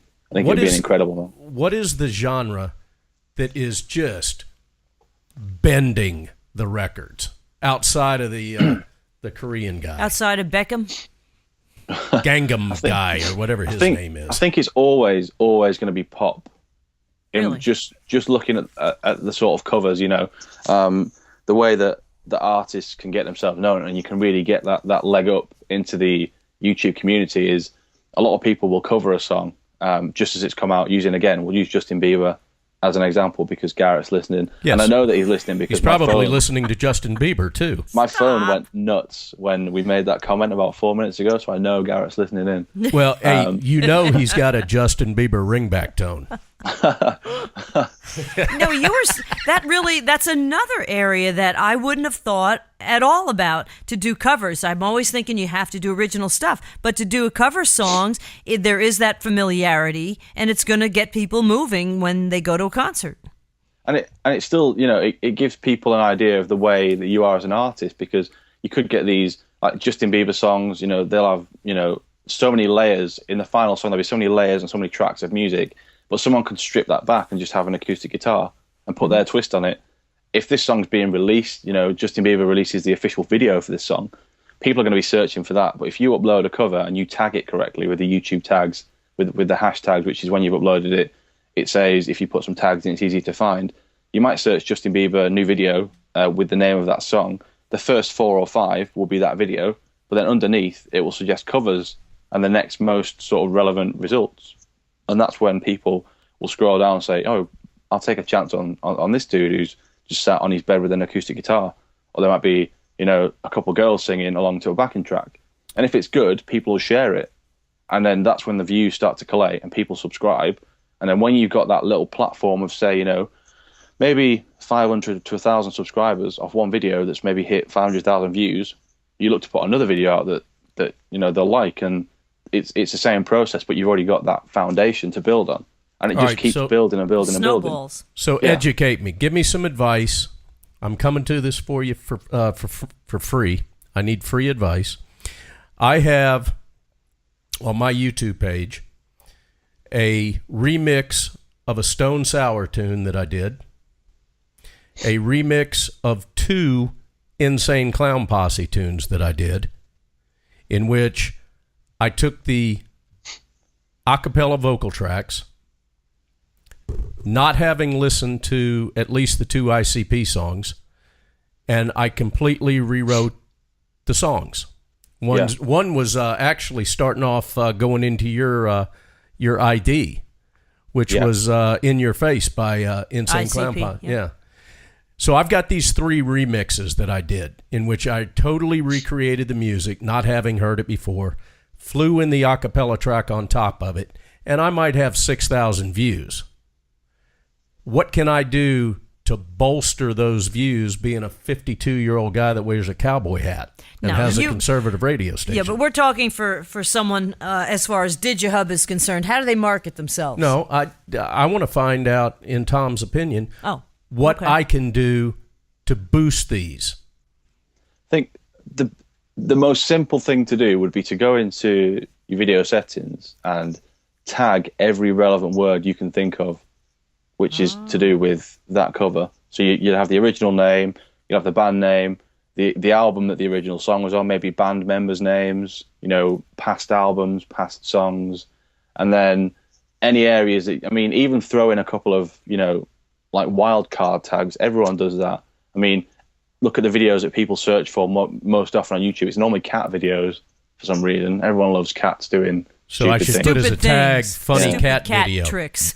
even things like that. It sounds ridiculous, but just adding things that are kind of like present and the things that people want, you can do. Even at the start of our little ident that you played for our release video, Kieran's doing the voiceover, and he says, "We interrupt you from your daily cat video intake to bring you this important message." Yeah. Because we know people love cat videos.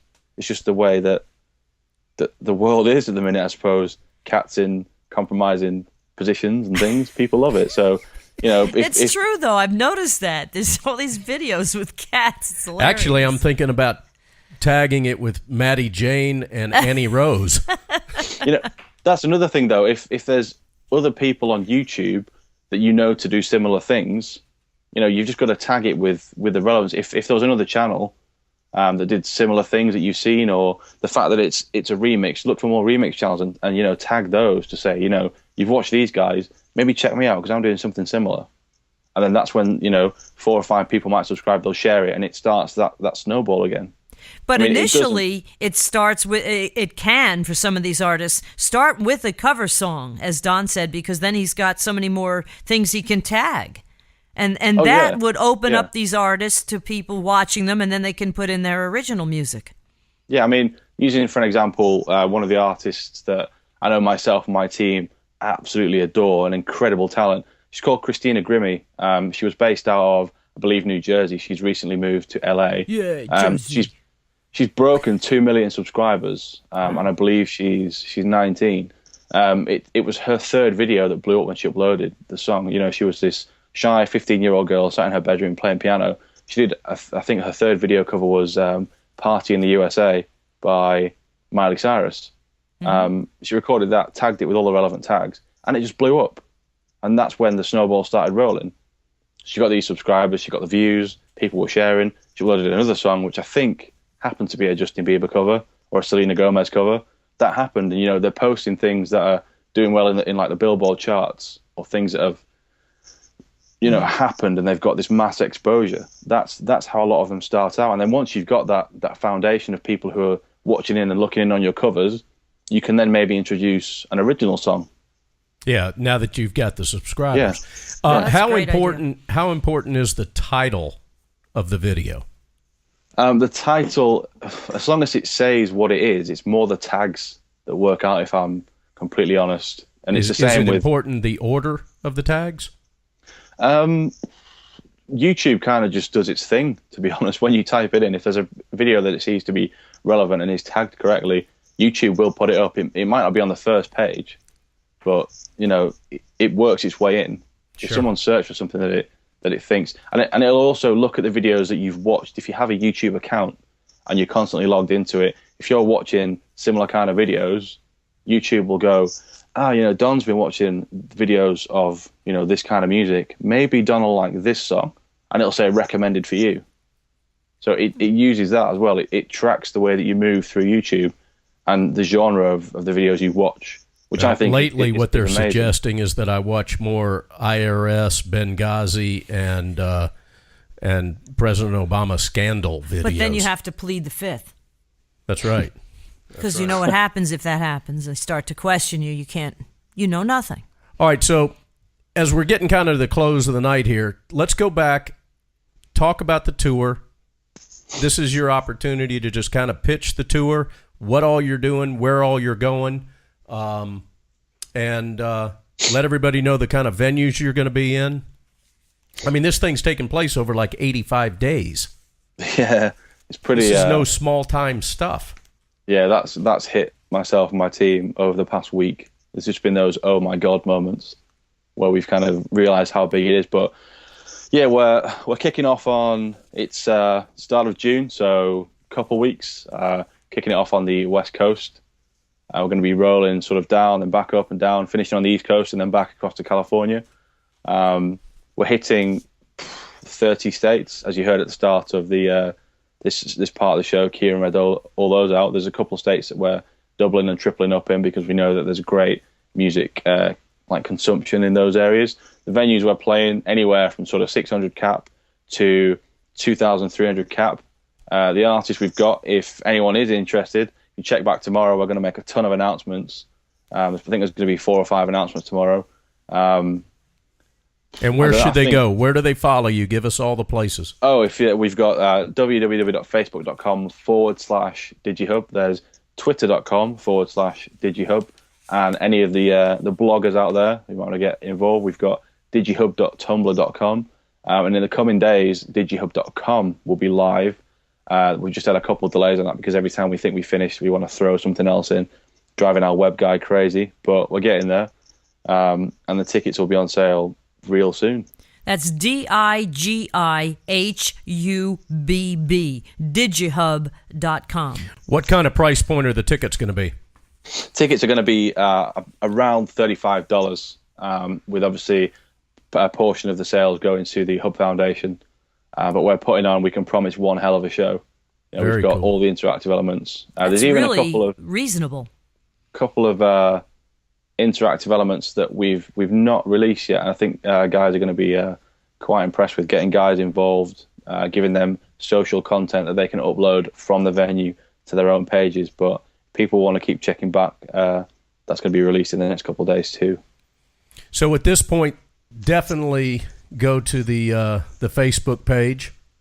I know that's where I'm at, since I kind of live in the domain of Facebook. But from what I understand from my children, that's not real cool anymore. Yeah, that's so yesterday. Hey, how about the was it Tumblr? Yeah, that just made $1.3 billion.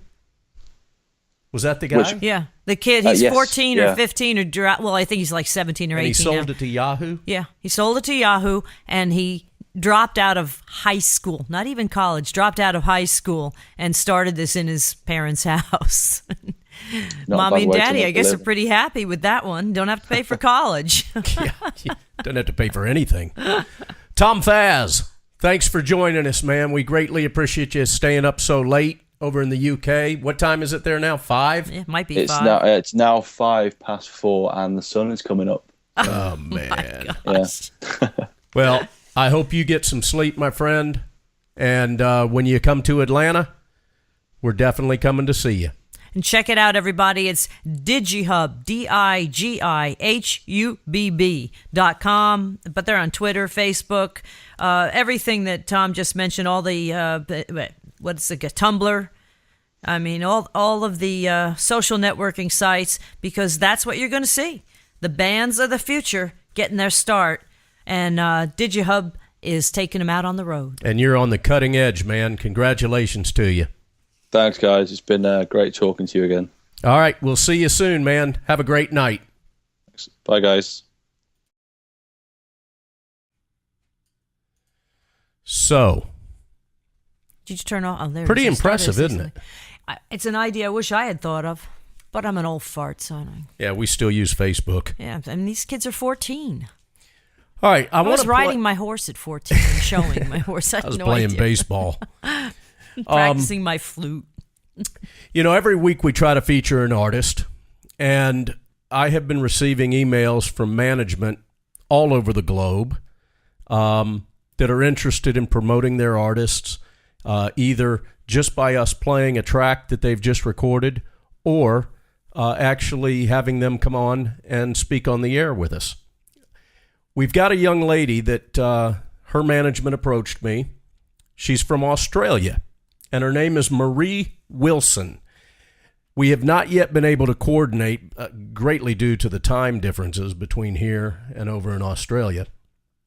But through emails, we're going to have Marie come on the air at some point in the next, hopefully, few weeks. She's really good. And we're going to close out tonight with her tune that her management sent me. This is Marie Wilson, and she's performing Next Time. Is there anything that I'm forgetting before we go here? I just want to say Next Time is next Tuesday, 9 to 11 Eastern Time. We'll be here. Hopefully you will too. And in the meantime, remember, do not accept anything from these folks in D.C., from the left or the right, saying they know nothing, because they know plenty.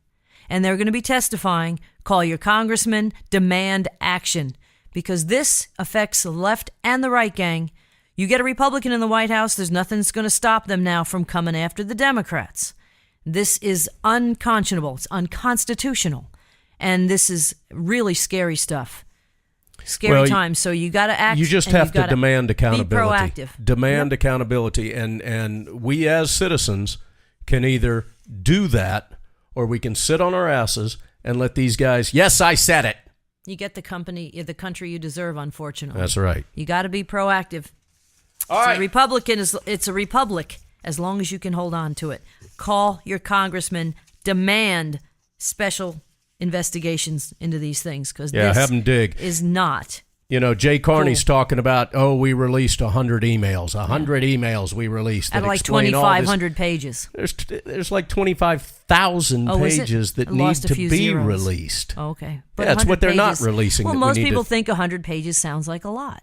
Yeah, it's the tip of the iceberg here. Yep. I want to know where Tim Geithner was, too. He was the IRS official when all this came down. Call your congressman and ask him him or her, if they have seen the likes of one Valerie Jarrett lately. I still say there's a reason why she slipped behind the curtain. Yeah. All right, here we go. Marie curtain. Wilson, we'll see you guys next week. This tune's called Next Time. Hope you enjoy it. And definitely Google her and see what's going on. Go find our friends with DIGIHUBB and call your congressman.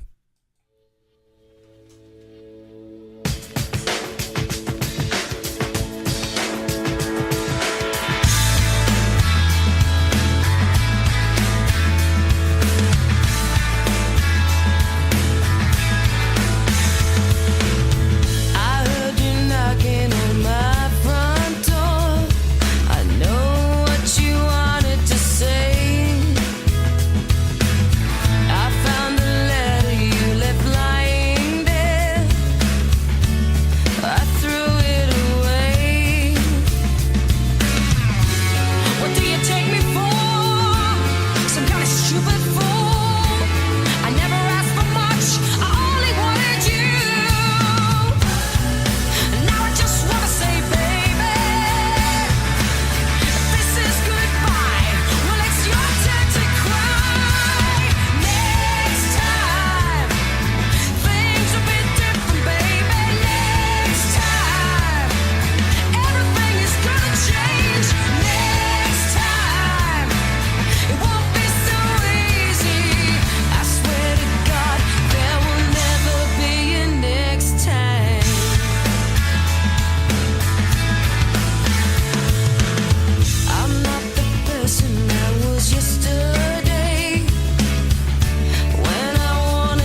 Logic Radio. Unfiltered, politically incorrect, common sense. You've been listening to Cowboy Logic Radio, a division of Donna Fiducia Productions.